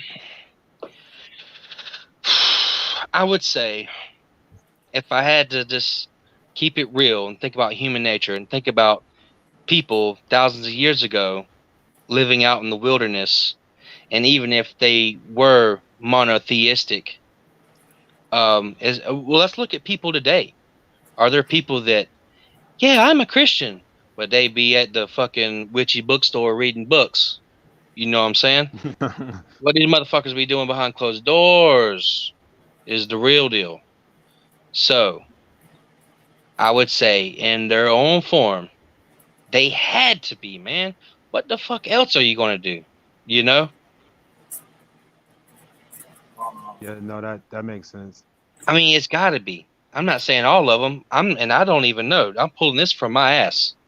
I But mean, Just common sense tells you that people are spiritual beings. No matter what religion you push down their throat, some are going to rebel and go back to the old ways. Which, you know, working with a pantheon of spirits, in a shamanic way, because this is very shamanic. Humans like to categorize things. Oh, I'm a sorcerer. Oh, I'm a druid. Oh, I'm a shaman. Oh, I'm an occult. Oh, I'm a root doctor. It's all the fucking same. Okay? I don't care what you fucking call it. It's the same shit. Okay? So, the answer is an astounding yes. All right. So like when you make offerings Mm-hmm. to these entities, like what does that comprise of? Like, because you said that they're like an intelligence, or like they have their, like, you know, kind of own thing going on. Like, what type of offerings like can they receive, Okay, so, and what's their um, relationship to it as far right, as right, like right, right. So let me ask you this, Rudy. What kind of liquor you like to drink? I tequila, you know, for hangovers, you know, if I don't want to wake up the next day feeling bad, I'll probably drink some mezcal or something. Yeah, yeah. So just like how you like certain alcohols or certain foods, you know, so do they. And you have to learn what these are on a first-hand level. And actually, Killa, me and him did a show called what was it called? Omens, Killa? Yeah, omens and Shamanic yeah, omens. omens and yeah, yep. Those are omens. You just type in omens, it'll come up. Yeah, yeah. Omens. So I actually went into what you're asking extensively for like hours. So I welcome you to go check that out. Um Word. and understand it. Just like I'm a gin and tonic kind of guy. I also like spiced rum. I And like I'm and gin I'm just too. and I'm just sticking with liquor just to make it simple. There's all different kinds of offerings. You know, anywhere from um foods to, you know, tools, you know, like Ogun the Orisha, metal tools to metal technology invented with metal is sort of a big thing. Um, to animal sacrifice to whatever, you know. You like steak, right? You like eating chicken and pork and all this good shit. Well, so do they, you know.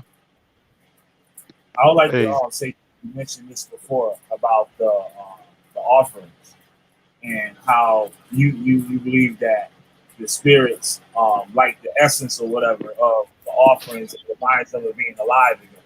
I read in one of those hollow book articles I have, and it said that the spirit that's inside of the ganga, the items that are inside of the pot, creates like a universe for that spirit, and things to be added to him for him to use. Like, you know what I mean? Just like how the Egyptians burying people and just leaving all this shit in there for his afterlife.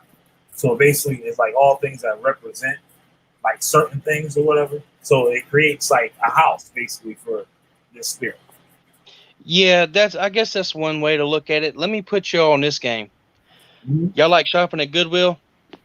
oh Let me yeah, Yep. let me see some thumbs up or something for anybody that likes um Lacquer Black is asking some crazy questions. We're gonna get on Lacquer Black's questions after this. Um who likes shopping at Goodwill? I know I do. I love a good deal like anyone. Okay. So gotta be careful what you buy at Goodwill because you don't know where these things come from. Yeah. Okay. Um I have bought like silver plated bowls and candle holders and things of that nature. There was a bowl one time, and when I went to a particular root doctor that is my elder and who has taught me many things, and we deciphered that there was a spirit attached to this bowl I bought from Goodwill for like $2. Okay, and we poured water in this bowl, and within a span of 30 minutes, we watched this fucking water disappear like someone put a straw and slowly drank it from the bowl before our eyes. Okay. Wait, can you break that down a little bit? So the spirit that was attached to that silver plated bowl really liked water. Hey, so how you cleanse the stuff you pick up at Goodwill then? Okay. I would say that sometimes it's not that simple. I would say that now a first thing that you would do is, of course, with water. Water is the universal cleanser. You know, you're going to wash something down with water. Um, I would say, instead of trying to banish the spirit, try to help the spirit move on would be a good thing. And I'm not telling anyone to do this. You know, I'm telling you what someone of an advanced level would do. Um, and bless the bowl, and maybe try to, through any form of divination and offerings and appeasement, try to help the spirit to detach itself, which it's probably attached through some sort of emotional catalyst, you know, to this particular item. And what you want to do is sort of comfort and try to help the spirit versus trying to send it to the abyss or banish it or whatever you think you're doing, you know? So Word. like spirits that you're saying like you banish them, where do they go? Or you know what I mean? I Like don't fucking know. they, they quit, like, you know what I mean? Like you banish it so it quit fucking with you, it quit fucking with whatever you got. And when you ban, do you have to keep doing it? Well, I would think now, because I'm not dead, I can't answer this fully. Okay, but let's say when you banish or you cleanse a space of negative energy, Right. when this is done successfully, the only thing that I can say for sure is that that negative energy is no longer in that space, because I don't fucking know. No one does. You know? Oh, it goes to back to hell, or it goes across the yard, or it goes. Who knows? I don't fucking know. You know? It goes somewhere though. It goes Like, fucking somewhere. would Yeah. it would it go do like attach itself to something else? Like say for instance, like someone is in the house or whatever, you cleanse yourself or whatever. Can that thing attach itself to somebody else in the house? Um. If someone is open enough and if the entity is strong enough, of course, you know, I can walk up and punch you in the face, and then you fend me off. But then I see Rudy across the room. I run over and punch him in the face until he fends me off. You know, it's kind of the same concept. Okay. I had a question, but I think you guys are gonna hit Lacquer's questions. Yeah. I wanted it. I wanted to. Let's see. Is giving water and lighting a candle a portal to let in negative entities? I heard people say that about like lighting incense and candles. That's where it gets kind of spooky for me a little bit. I mean, but I know that in the Bible, right, that like they lit incense to Yahweh basically, and like so I'm assuming that has some type of spiritual connotation to it. Instead of a portal, I would call it a beacon. I would call it a beacon. Oh, and I just a quick little interlude here. Yeah, a type of spiritual limbo. That's a really cool way to put it.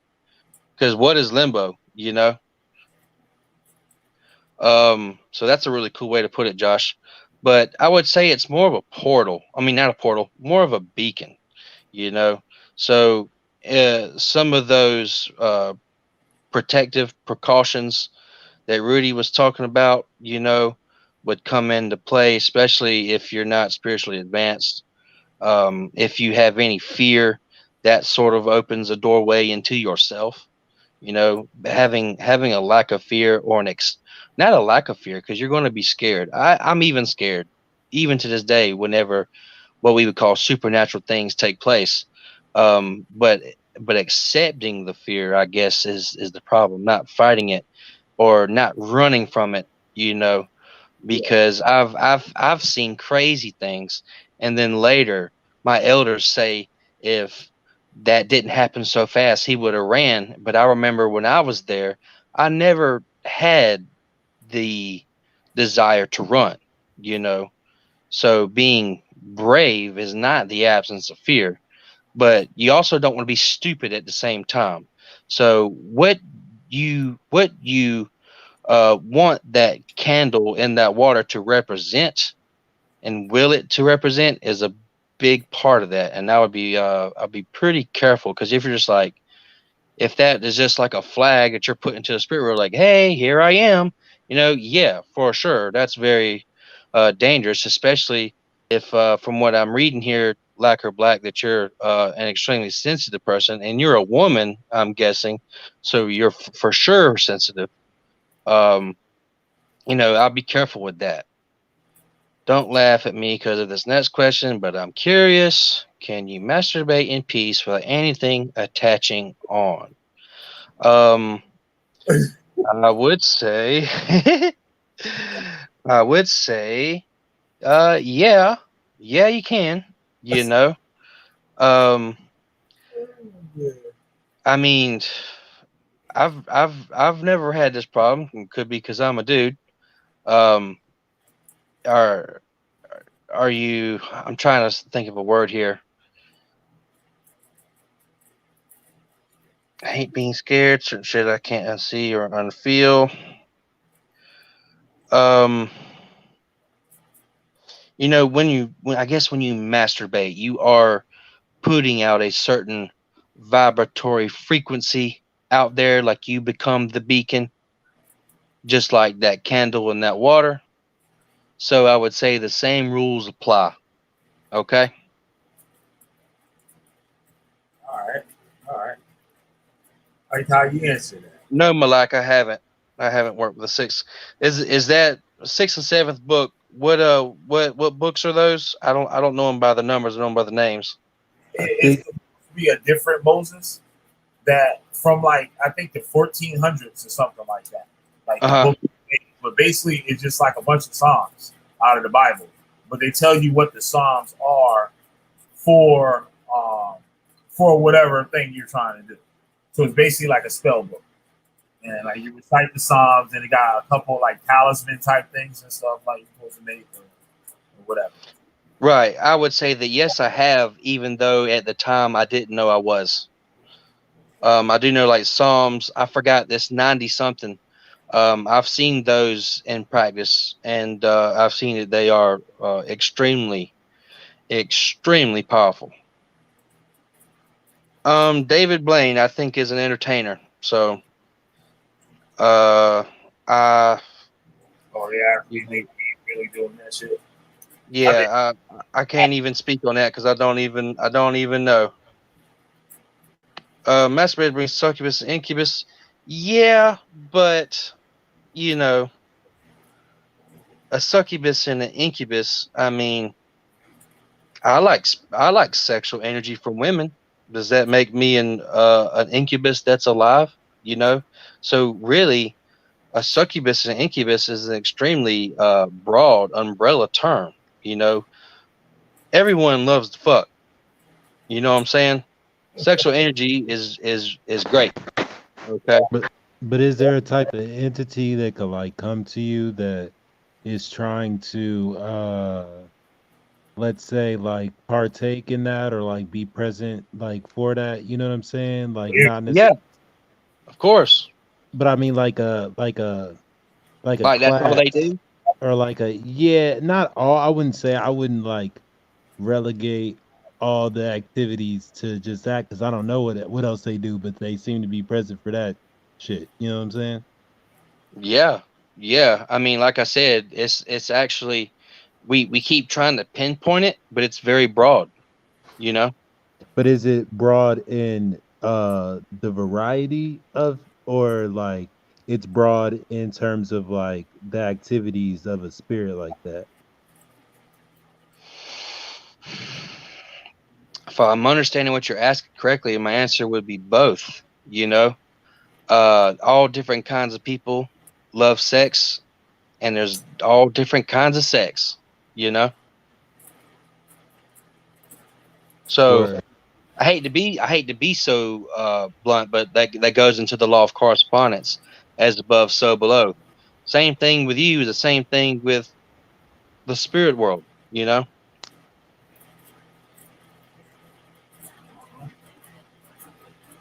Wow. Um. Yeah. I mean, uh, sexual rights. Now, when you start getting into that, that starts getting to the realm where I don't talk about that to the masses.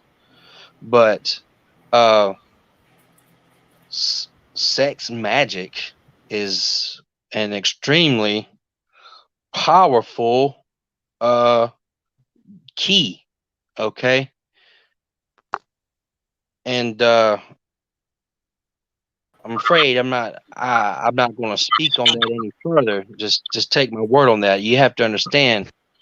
Like I don't know what the French word for orgasm is, but I do know that it means little death. Okay. So I'll let y'all draw y'all's own conclusions. But we start getting into that. We start getting into some of the higher things that people can really uh get in trouble with and really hurt themselves with. Um, you know, there's a reason that the term sex magic exists. You know what I'm saying? Because it is an extremely powerful release of energy that takes place. a What Siberius, do you say that the higher levels, like extremely like high, like level type magic? What's that now, Killer? I'm sorry.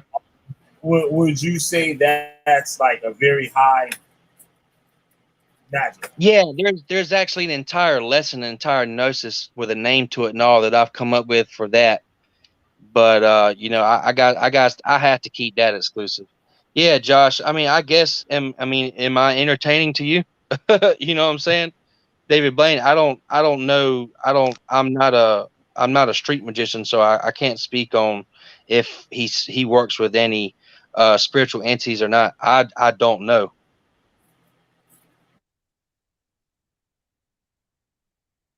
But yeah, Killer. When it comes to this, because there's other aspects that are on the same level of what we're talking about. But like I said, I can't. I have to keep some shit exclusive.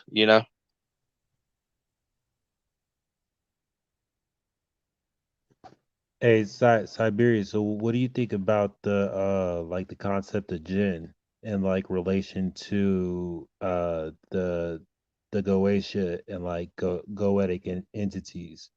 Because I know in Islam or that in that particular faith, like they have uh beings that are like similar to that classified as jinn. Right.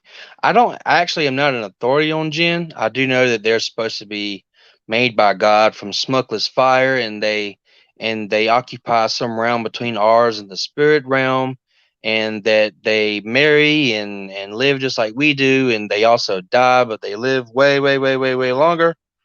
Mm, mm, I get the lacquer back in just a moment. Um, uh, I don't have a lot of experience. Isn't King Paimon supposed to be the king of Jin? Isn't that supposed I'm to be something that people say? I'm not 100% sure. I just know that like I've heard like the goetic entities kind of refer to in that particular class, or maybe Yeah. not even that, maybe not even specifically that, but just like just that is a class of particular beings. You know what I'm saying? Like in terms of like relegating like certain things within the spiritual realm to like certain classes, you know, or like certain like declination, like even within the Goetia, like they have it in ranks. You know what I'm saying? It's like Yeah. so it's like so yeah, I was just wondering like does that play into part with like um how it is that you view them, and or like have you found any validity to that? Well, I'll say that perhaps, and this is coming right out my ass right now. Coming right out my ass.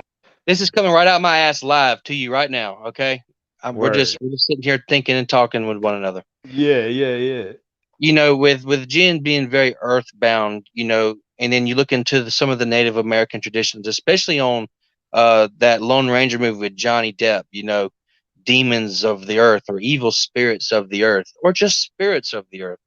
Perhaps the jinn is the Islamic term for a spirit of the earth, you know, which, you know, Solomon was supposed to have called the goetic spirits from the earth. And I do think the goetic spirits are very involved with the physical plane, especially in the omens that I've seen. A lot of your angelics are not, in my experience, but your goetics or your demonics are extremely tied to the earth. And that kind of goes back to, you know, carbon having 6 protons, electrons, neutrons, 666 being the devil, and all demons are the devil, and blah blah blah blah blah blah blah. So perhaps, um, well, Melak, Jinn are different than Goetia. We don't know this for sure, and that's what we're talking about. Okay, because you read it in a book somewhere, it doesn't mean it's true. So that's what we're trying to break down here.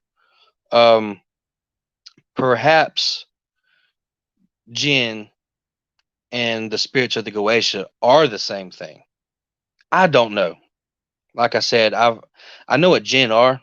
I've studied them briefly, but I'm not an authority. So I just stick to things that I know and certain ways that I explain things that help me mathematically uh,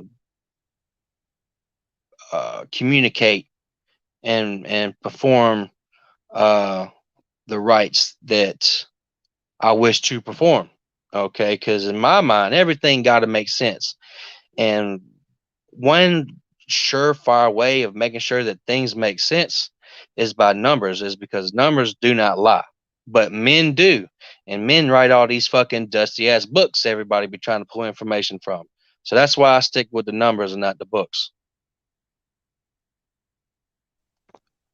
Lack or black. Why are more black men and the society engaging in sex magic or MSM secret socialism organizations from my experience? Well, since I am not a black man, nor do I engage in such acts with black men, I do not know. So I have no idea.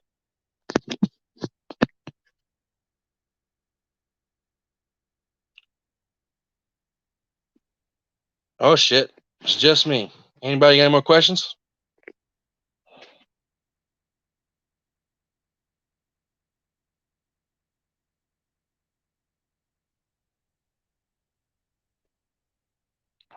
Any more questions? Jinn are more like folk spirits and Berber culture. That's something I'll have to study on. That's one thing I like about getting on these streams, like learning. You know, it's even a learning experience for me. There's so much stuff I'm gonna go back through and study on this when I have the time. It's gonna be fucking awesome. And I can't wait for later streams for y'all to bring up the same information. And maybe next time I might know what the fuck you're talking about.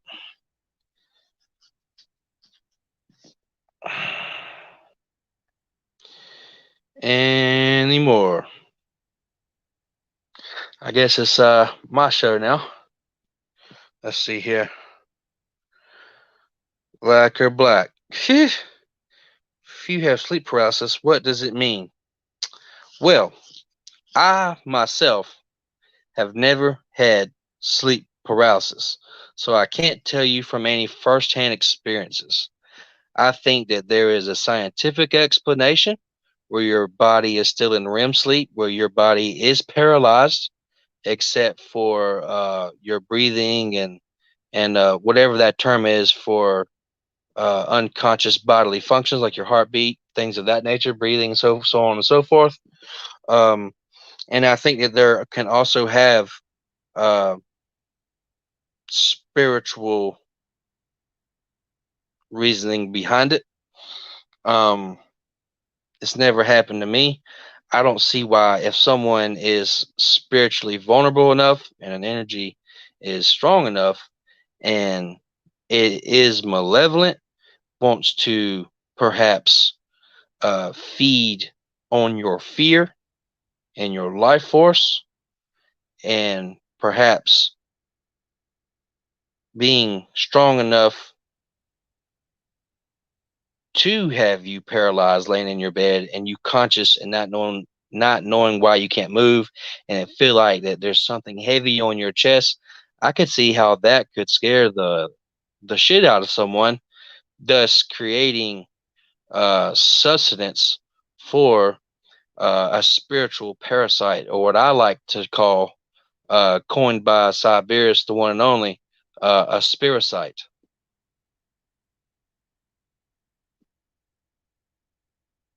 But I would say more times than not, there's a scientific, mundane explanation for it.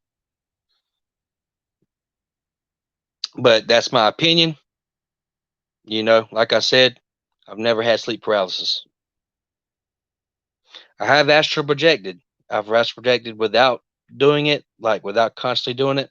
And it did scare me because I'm like, why am I blasting off into fucking space? Like, shake your ass awake. And I've also done it consciously too.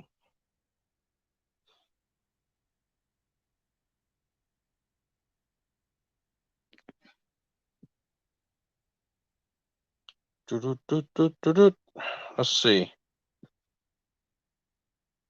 Where'd everybody go?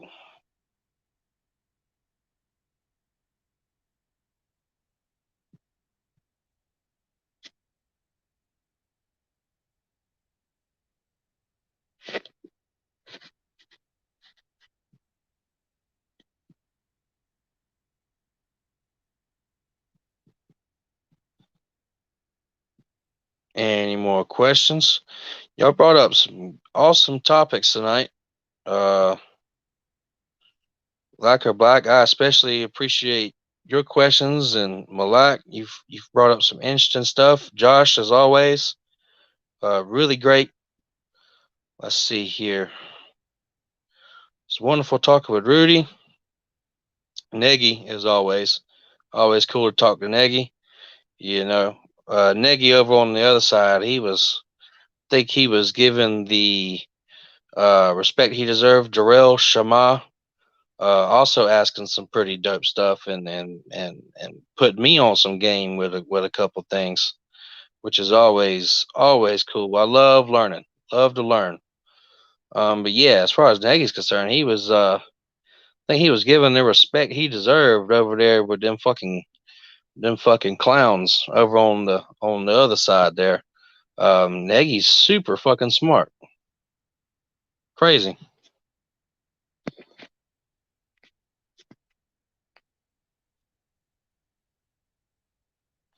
When I read Psalms 91, I can sleep good. Could you quote that for us real quick?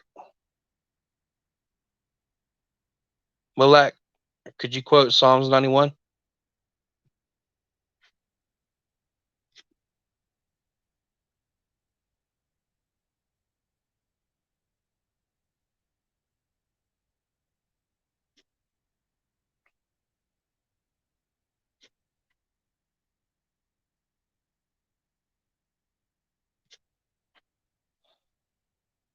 Damn, Killer must be having some fucking technical difficulties.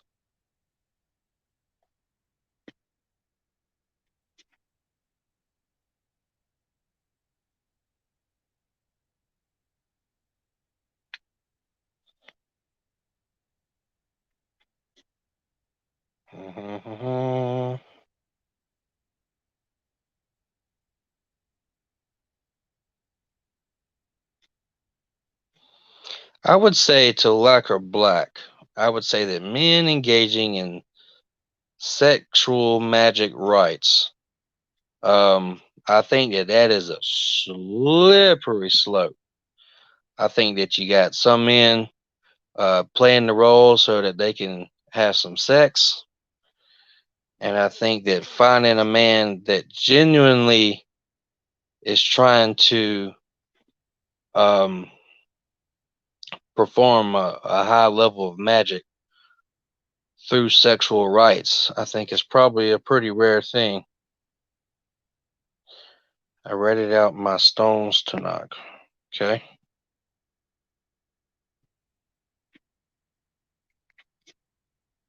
So I guess I'll just go check it out later. See what it says.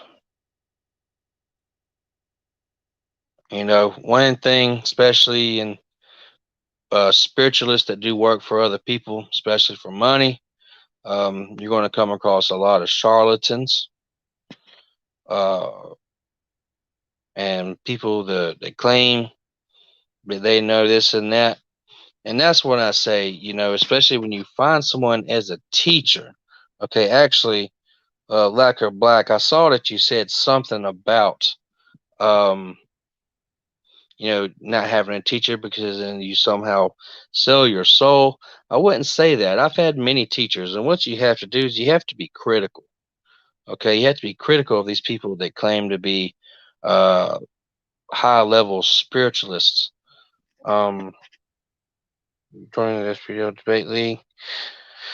You know, Malak, Killa and Chris and everybody's been telling me to join. I guess I should. I guess I should give it a whirl, man. But every time I've gotten on like debates on YouTube and stuff, the people that are that are debating me, um, I would say that their disposition on the topic is already tainted. So they're never going to get to a true understanding if the origins of the topic of what they're trying to debate is already misconstrued, okay, or diluted by their own personal dogma, instead of being able to be humble enough to drop your own beliefs and really look and experience something for what it really is what is kind of what I kind of got from it. So, you know, and all the yelling and bickering that I've seen on there is it's kind of fucking annoying. But I have been told that I should join, so I'm sure I will at some point. It's kind of like a bunch of grown men don't know how to let each other talk. You know, that's kind of what I've experienced, and you know, it makes for great entertainment. But when you're really trying to debate someone and stuff, um, you know, which I don't know, maybe on that SVDL, maybe you do have a lot of time where the other person is muted or something like that. Uh, I'm sure that's probably how it is. I don't know. Um, but yeah, if it was like that, then I for sure would give it a shot. But I don't care enough to debate someone if all they're going to do is talk over me and gripe and moan.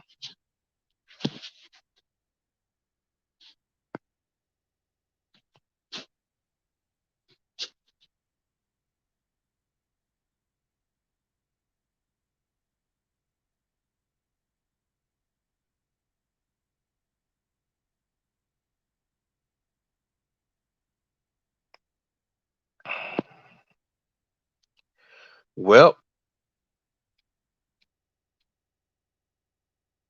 doesn't look like Killer's coming back, or is he? Probably stick with here a little bit longer if nothing happens, and I'll have to jump off. Um, I do know it is very late. It's getting on up into the wee hours of the morning now.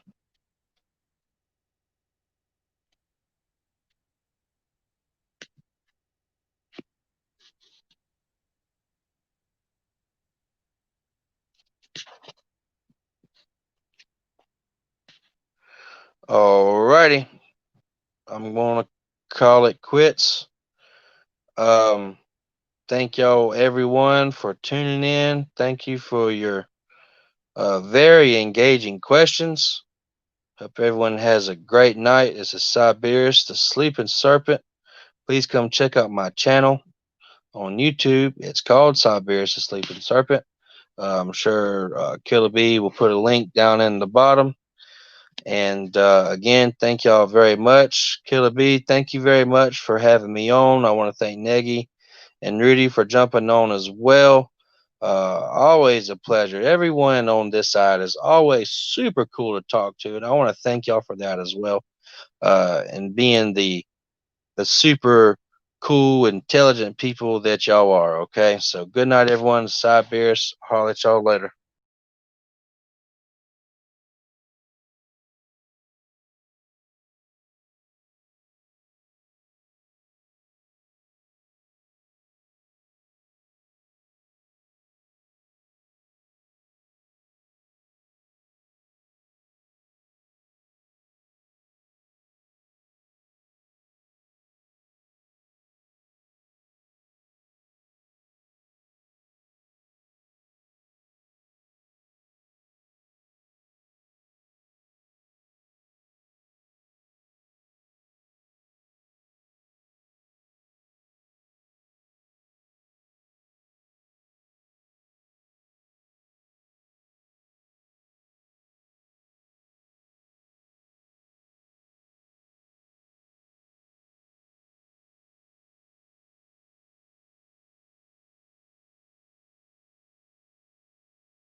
What's up, dude? You still here? You still here? I guess not. My internet went out. Like everybody's internet went out. Like the whole thing went out, and it just came back on. It's just crazy. My phone was dead, so I couldn't get on my phone. I was trying to charge it. I just went to go look at it, and it came back. It was back on. Two people up in here looking at me.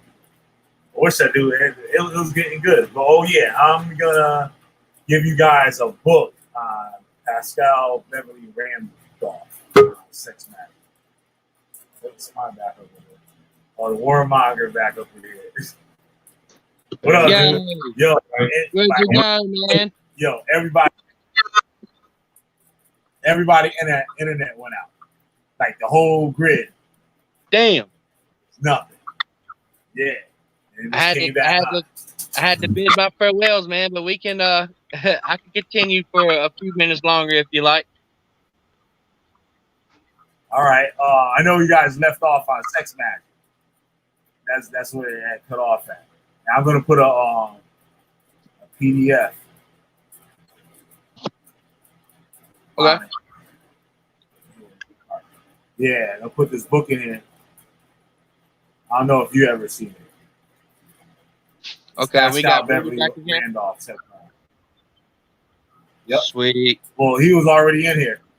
Amen. He Okay. was saying nothing. Oh, Pascal, that's the guy you introduced me to. Yeah, he's the OG for sure, man. Especially in the time that he practiced, and especially with him being biracial as well. He's a fucking gangster. Yeah. They said he brought the Rosicrucian order to the Americans. Huh. Yeah.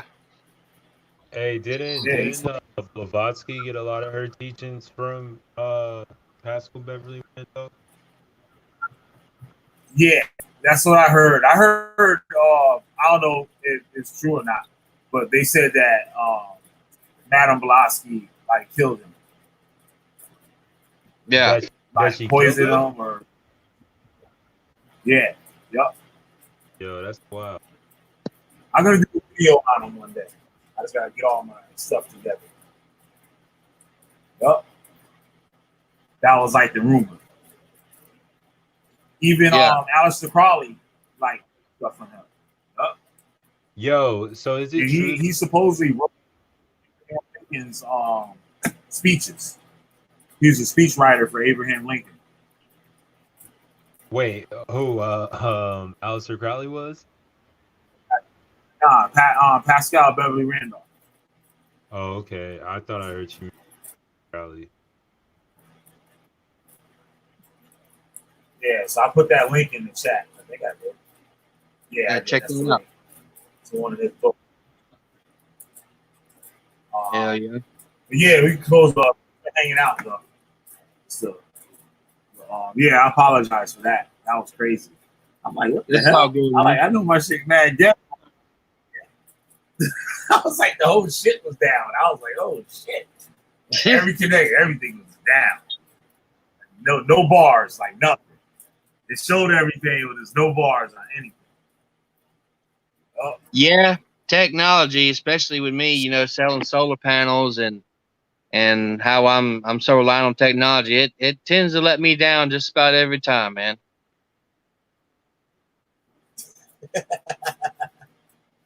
I was looking at some cell towers the other day. So I was like, yo, that's just crazy. You said you were looking at some cell towers, like out where you live? Yeah, it was a new one. I never seen anything like that. So they're probably the ones that you're talking about. They're actual towers. Yeah. It's not they're on poles or whatever, out here. Or they'll be on top of a building. They'll be mounted on top of a building. Oh yeah, no doubt. They're on top of water towers, skyscrapers, buildings, especially if they're the highest buildings in the area. And then you'll have monopoles. Yeah. You have monopoles that you can climb. monopoles that you can't climb, that you have to rent a lift to get to. Then you've got like monopoles that they dress up like trees, like they'll put branches on them and shit, so they look like a big ass tree. All kind of crazy stuff, man. Yeah. Oh, wow. Guide wires, self supporters, 4-leg self supporters, all kind of shit. Yeah, it don't. Yeah, but this one was really high. Like usually, like they're on like stuff like only like say like if it's on a building, the building only be like 4 floors or something like that the most. Yeah. I never see one on a like metal tower. That was weird. So How? What kind of tower was it? What do you? You can tell like where you. It was metal. You know how like the Eiffel Tower is shaped? Yeah. Imagine like that, but with a. Was the structure built for the sole purpose? Cell phone. Was the structure built for the sole purpose? Yeah. Oh, okay. Huh. Yep. I've seen all different kinds of crazy towers. There's so many goddamn different, especially when you get into like types of certain types, then it gets really bonkers. Yeah. It's even hard to find that kind of information online and shit, You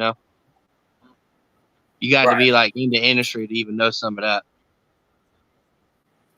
Like what a K-brace is, certain things like that. Different, the way that towers are engineered, what patterns that the angle iron is bolted together, at what angles, what lengths, things of that nature. What grade of steel are you using?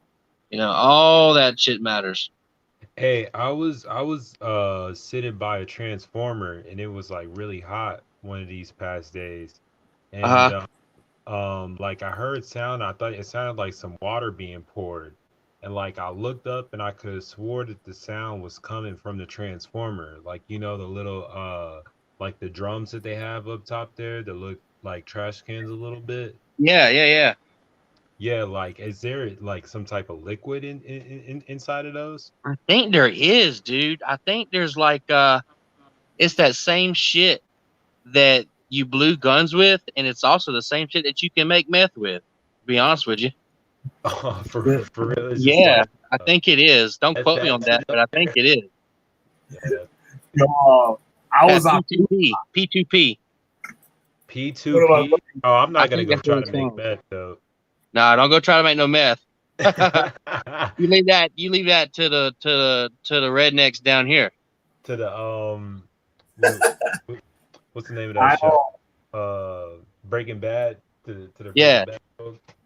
Oh no, they don't even go that far. They just make something called shake and bake, baby.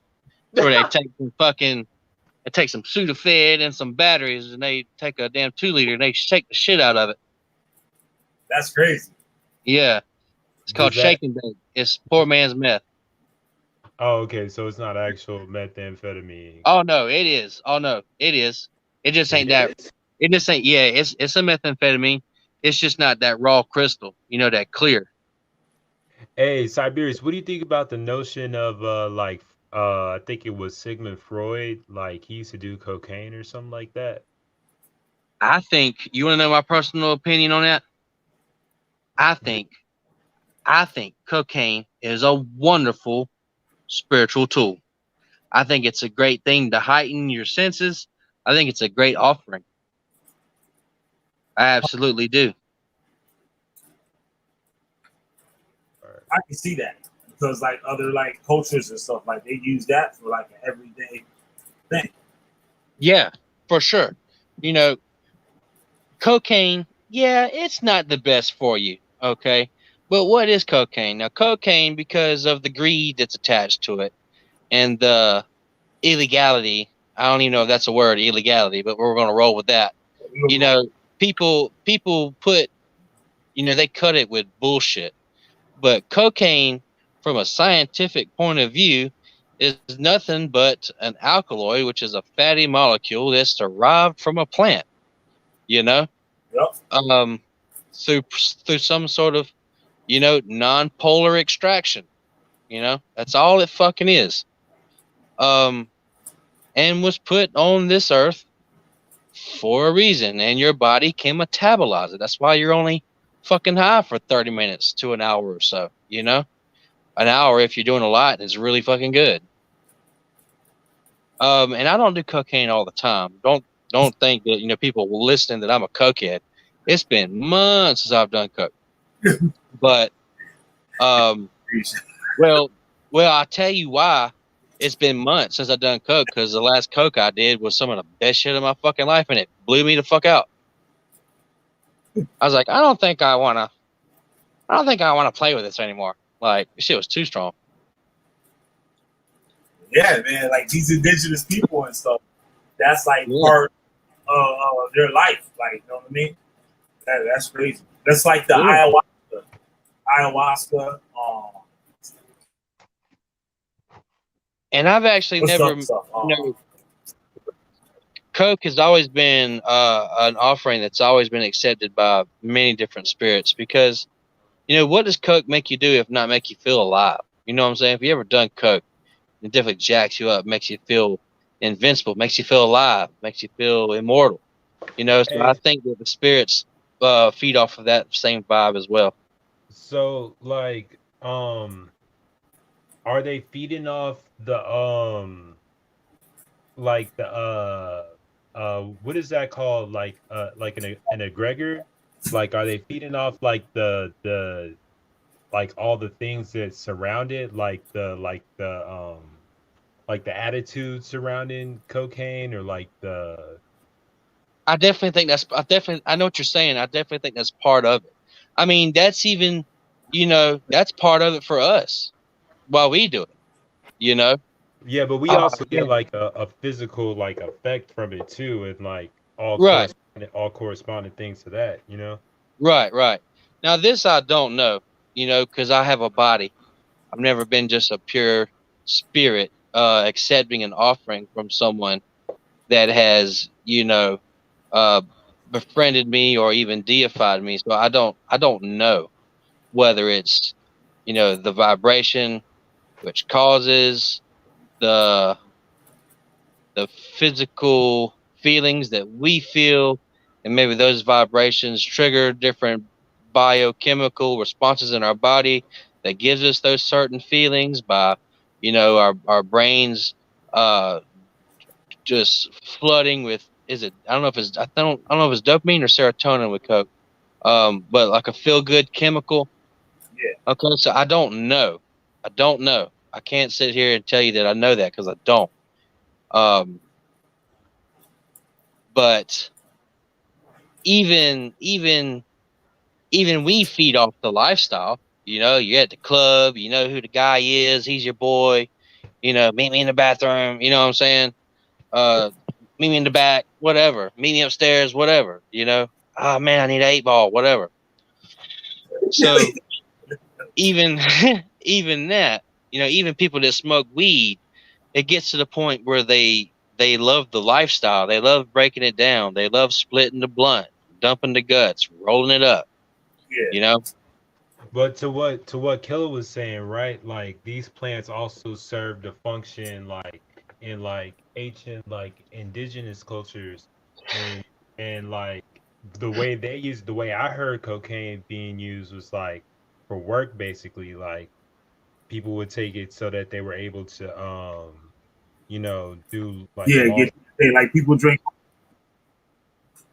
Hell yeah, of course. Yeah, like, so like in that case, like, would a spirit still want that offering? You know what I'm saying? Because the mentality surrounding it at that time would be different, because maybe like it's like, would the spirit be thinking about going to work and shit? You know what I mean? Or like well, okay. So I mean, we can say the same thing for coffee, but for someone that enjoys coffee, sometimes just sitting around enjoying a cup of coffee is pleasant.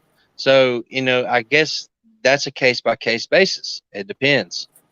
Just like it depends person to person. But I mean, I understand what you're saying.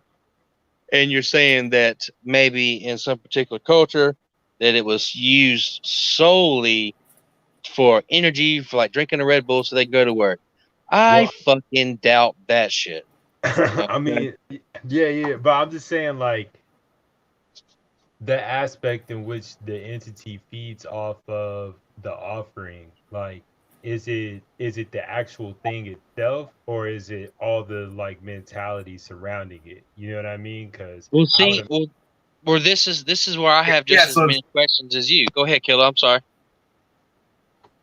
yeah, like I like his questions. His questions are kind of like how the questions I ask. Like, Yeah, yeah, yeah. it's So like, yeah, go ahead. so it's kind of like how I said how we saw that water being drunk from that bowl. That water went somewhere. The fucking metal bowl didn't have a leak in it. Where did the fucking water go? That fucking smoky topaz, where the fuck did that shit go? You know? And y'all have to take my word I, on this. I think he be say like how people put out meals or whatever as an offering, and Yeah. that spirit has to eat it, right? But it doesn't physically eat it. So what No. is it that this is what he's saying? What is it that it goes after? Could it be? I would say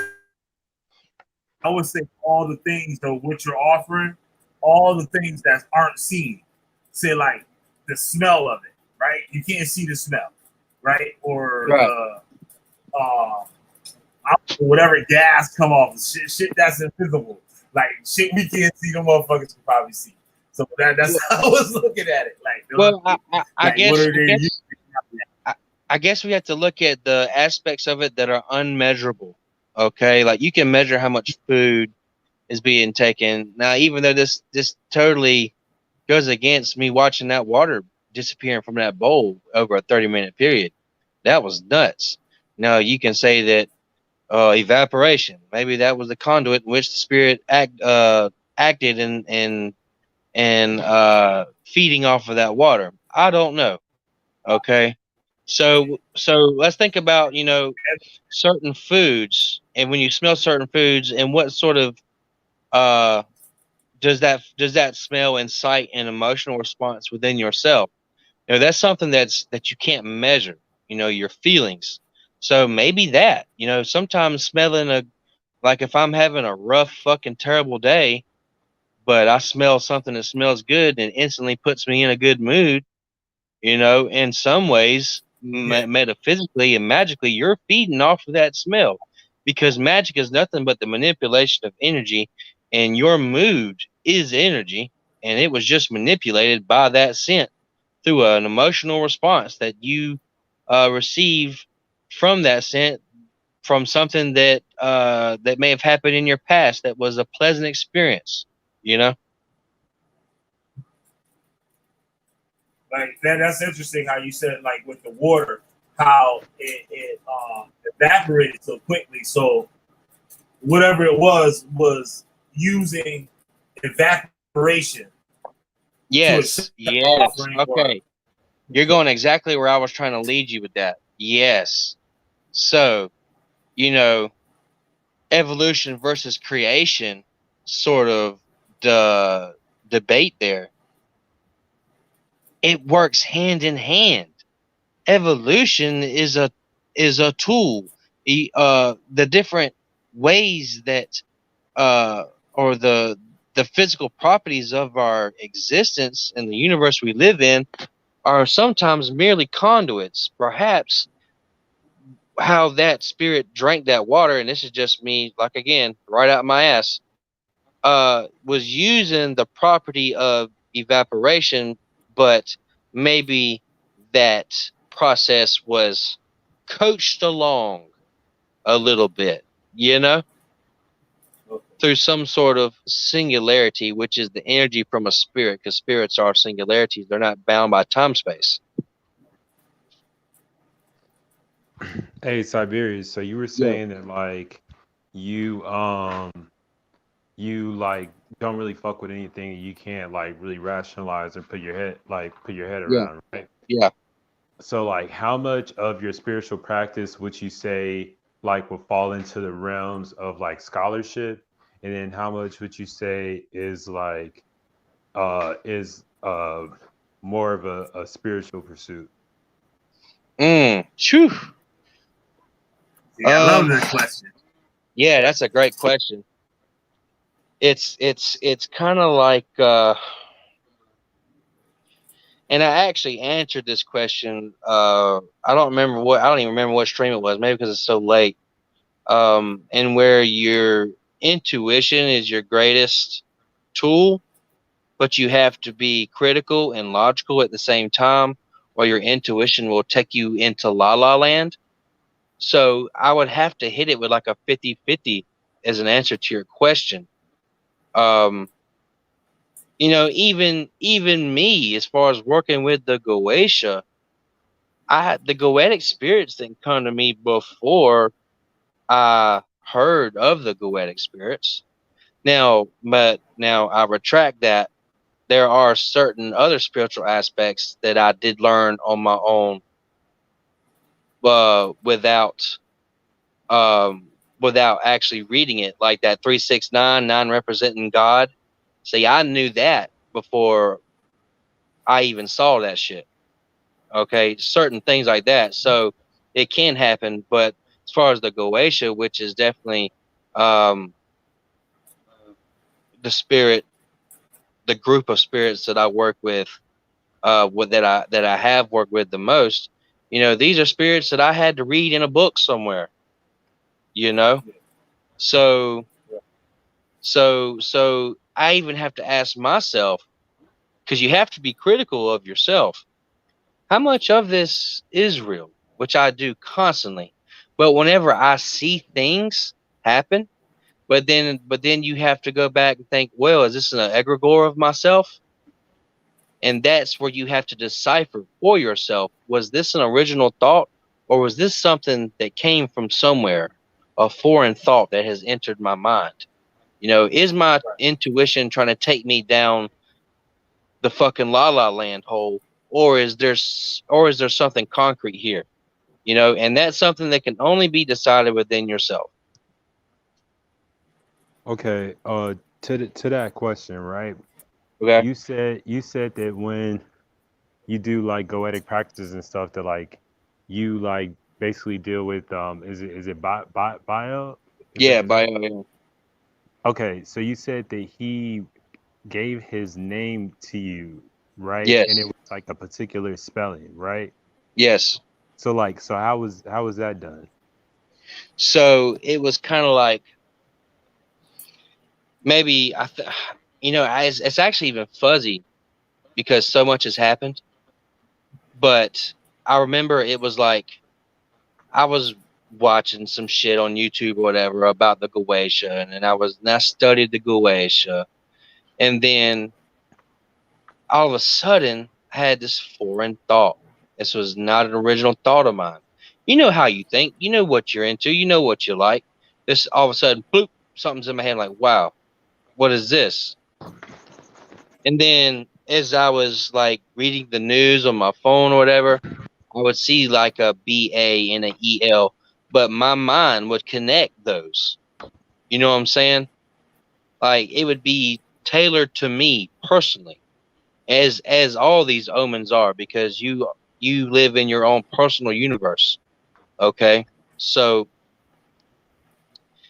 and then I started seeing lots of flying insects, and I started seeing lots of ants, especially like wasps and hornets, yellow jackets and stuff like that, which is a big omen of his in my personal experience.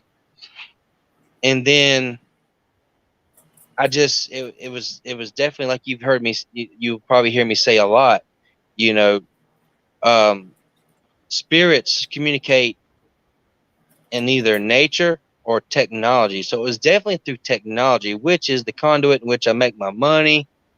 And the reason why I had court problems was because of my fucking phone and dealing with bullshit. And Bael, being a spirit that specializes in that sort of thing, um, in my personal experience, those omens were just coming in, and the coincidences were getting to the point where they couldn't have been coincidences, you know. So I guess that's a good explanation. Yeah, the reason why I asked that was because we were talking about using your intuition and then like having the logical side of it. And then like Yeah. I know the subject came up of like, well like you read that in a book, you know what I'm saying? but you Right. had something experiential that like tied into that. So like I was wondering, like I like that was kind of the parallel I saw between, you know, like between the two, you know. Yeah, no doubt. I totally agree. And it's a tricky dance and a slippery slope, no doubt. Yeah, better bring your hiking boots. Yeah, for sure, for sure. You know, and that definitely is a big part of it. Your intuition, which is definitely my strongest spiritual gift, which my instincts was the catalyst for that, and learning, you know, like trusting your gut feeling and actually paying attention to your gut feeling, and then watching the outcome of your gut feeling and Yeah. seeing how did you feel and then what happened after that, and then studying that until you get really good at it. You know, that was sort of the deal. Okay. All right. I like that. I like that. Yeah. Well, I tell you what, guys, I do gotta get some sleep. Is it all right if we go ahead and wrap this up? All right. Yeah. So, thank you, Siberius, for coming on. Giving Thank this you, lesson man. here today. Also, you, Rudy, got some excellent questions. Oh, fantastic. I love questions that make me Oh, think, you- man. Yeah. Hey, bro, it's Yeah. great. Like talking to you. Like I don't know a whole lot of people personally who are, you know, very spiritual people. So, and I think spirituality is a important aspect of life. So, it's great to be able to converse about it. Yeah, man. Same here. Same here. Same here with you, bud. Yeah. I really appreciate it. And make sure you check out his channel, too. I don't know if you are. Word, It's I'll Siberius, the Sleeping Serpent. I'll definitely head over there. So, yeah, get on out of here. I fall asleep on your asses, too. Yeah, me too. I'm out. Give out. But awesome. Thank you, Killer, once again for letting me be a guest on your show, man. I really appreciate it. Yeah, this is a good show. This is a real good show. Oh, yeah. I just got to love edit it. that blink spots out of it. But yeah, this Yeah. is a real good show. Yeah, you got a big black spot there. All right. All right, Yup. now. Good night, y'all. Yup. Or good morning. Then the was sounded, and a great star fell from heaven, burning like a torch.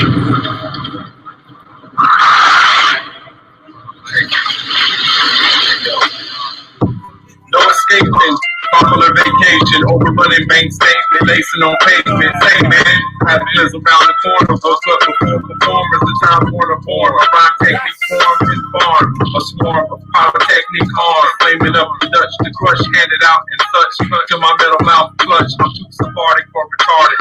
Carry bags of harvest, brain be the largest, illin'. React finger twiddling like some villains, foreign with my haystay. Keep away all naysay, nutty as payday, yet rock of age like Pele. Even with these, ask Pompeii, sling around you fools like Harambe. Wormhole through Bombay, beyond where the top stay. Hey, Oxray, hit harder than Parker Brothers with my other crushes. Names out board games, stutter, sound clearer. The more names, ferocious horse names, cyclic ore. From the more flow tames. Hey man, that's an English river, squeamish to the liver.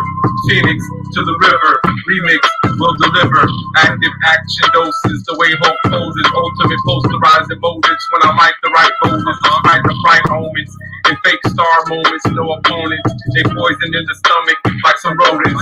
Poised to fly oceans, brother. And rock weekends like Usher. Remove clutter from Trump borders. And send in professionals on borders. On orders to bring back your freedom. Y'all too busy, missing like Liam Neeson. Vanished without a trace to outer inner space. Fountain spouter when a race to face the camp like Jace. Who worship Vishnu. Yo, rock cloak, robe, purple too, window. Heard a fool for cool points. Sorry that's annoying. Still reaching out to Christ for the joint. Over the pig who points. Hey. Fuck that shit. Yeah, fuck those fools who use the food to waste lives of innocent. Have them repent and bow low. How about those? Taste sediment like 8 bros. Hate clothes, but rockin' with fervor. Time to take the verdict from moving curses. Son was Herschel. Better take back their hurdles. Find myself, rolls up like turtles. Full step off like girls. Gear cats found, rip off journals. Dice verses from winning verses. Thirsters, one of language, using human language as a bridge to Cambridge. Then invent new pavement like Vatican strangers. Into the door, strangers move. Evacuate time, cry out, Roman move, or man choose. It fell on a third of the rivers and on the springs of water. The name of the star is Wormwood. A third of the waters became wormwood, and many men died from the water because it was made bitter. All right, y'all. Peace. Have a good night.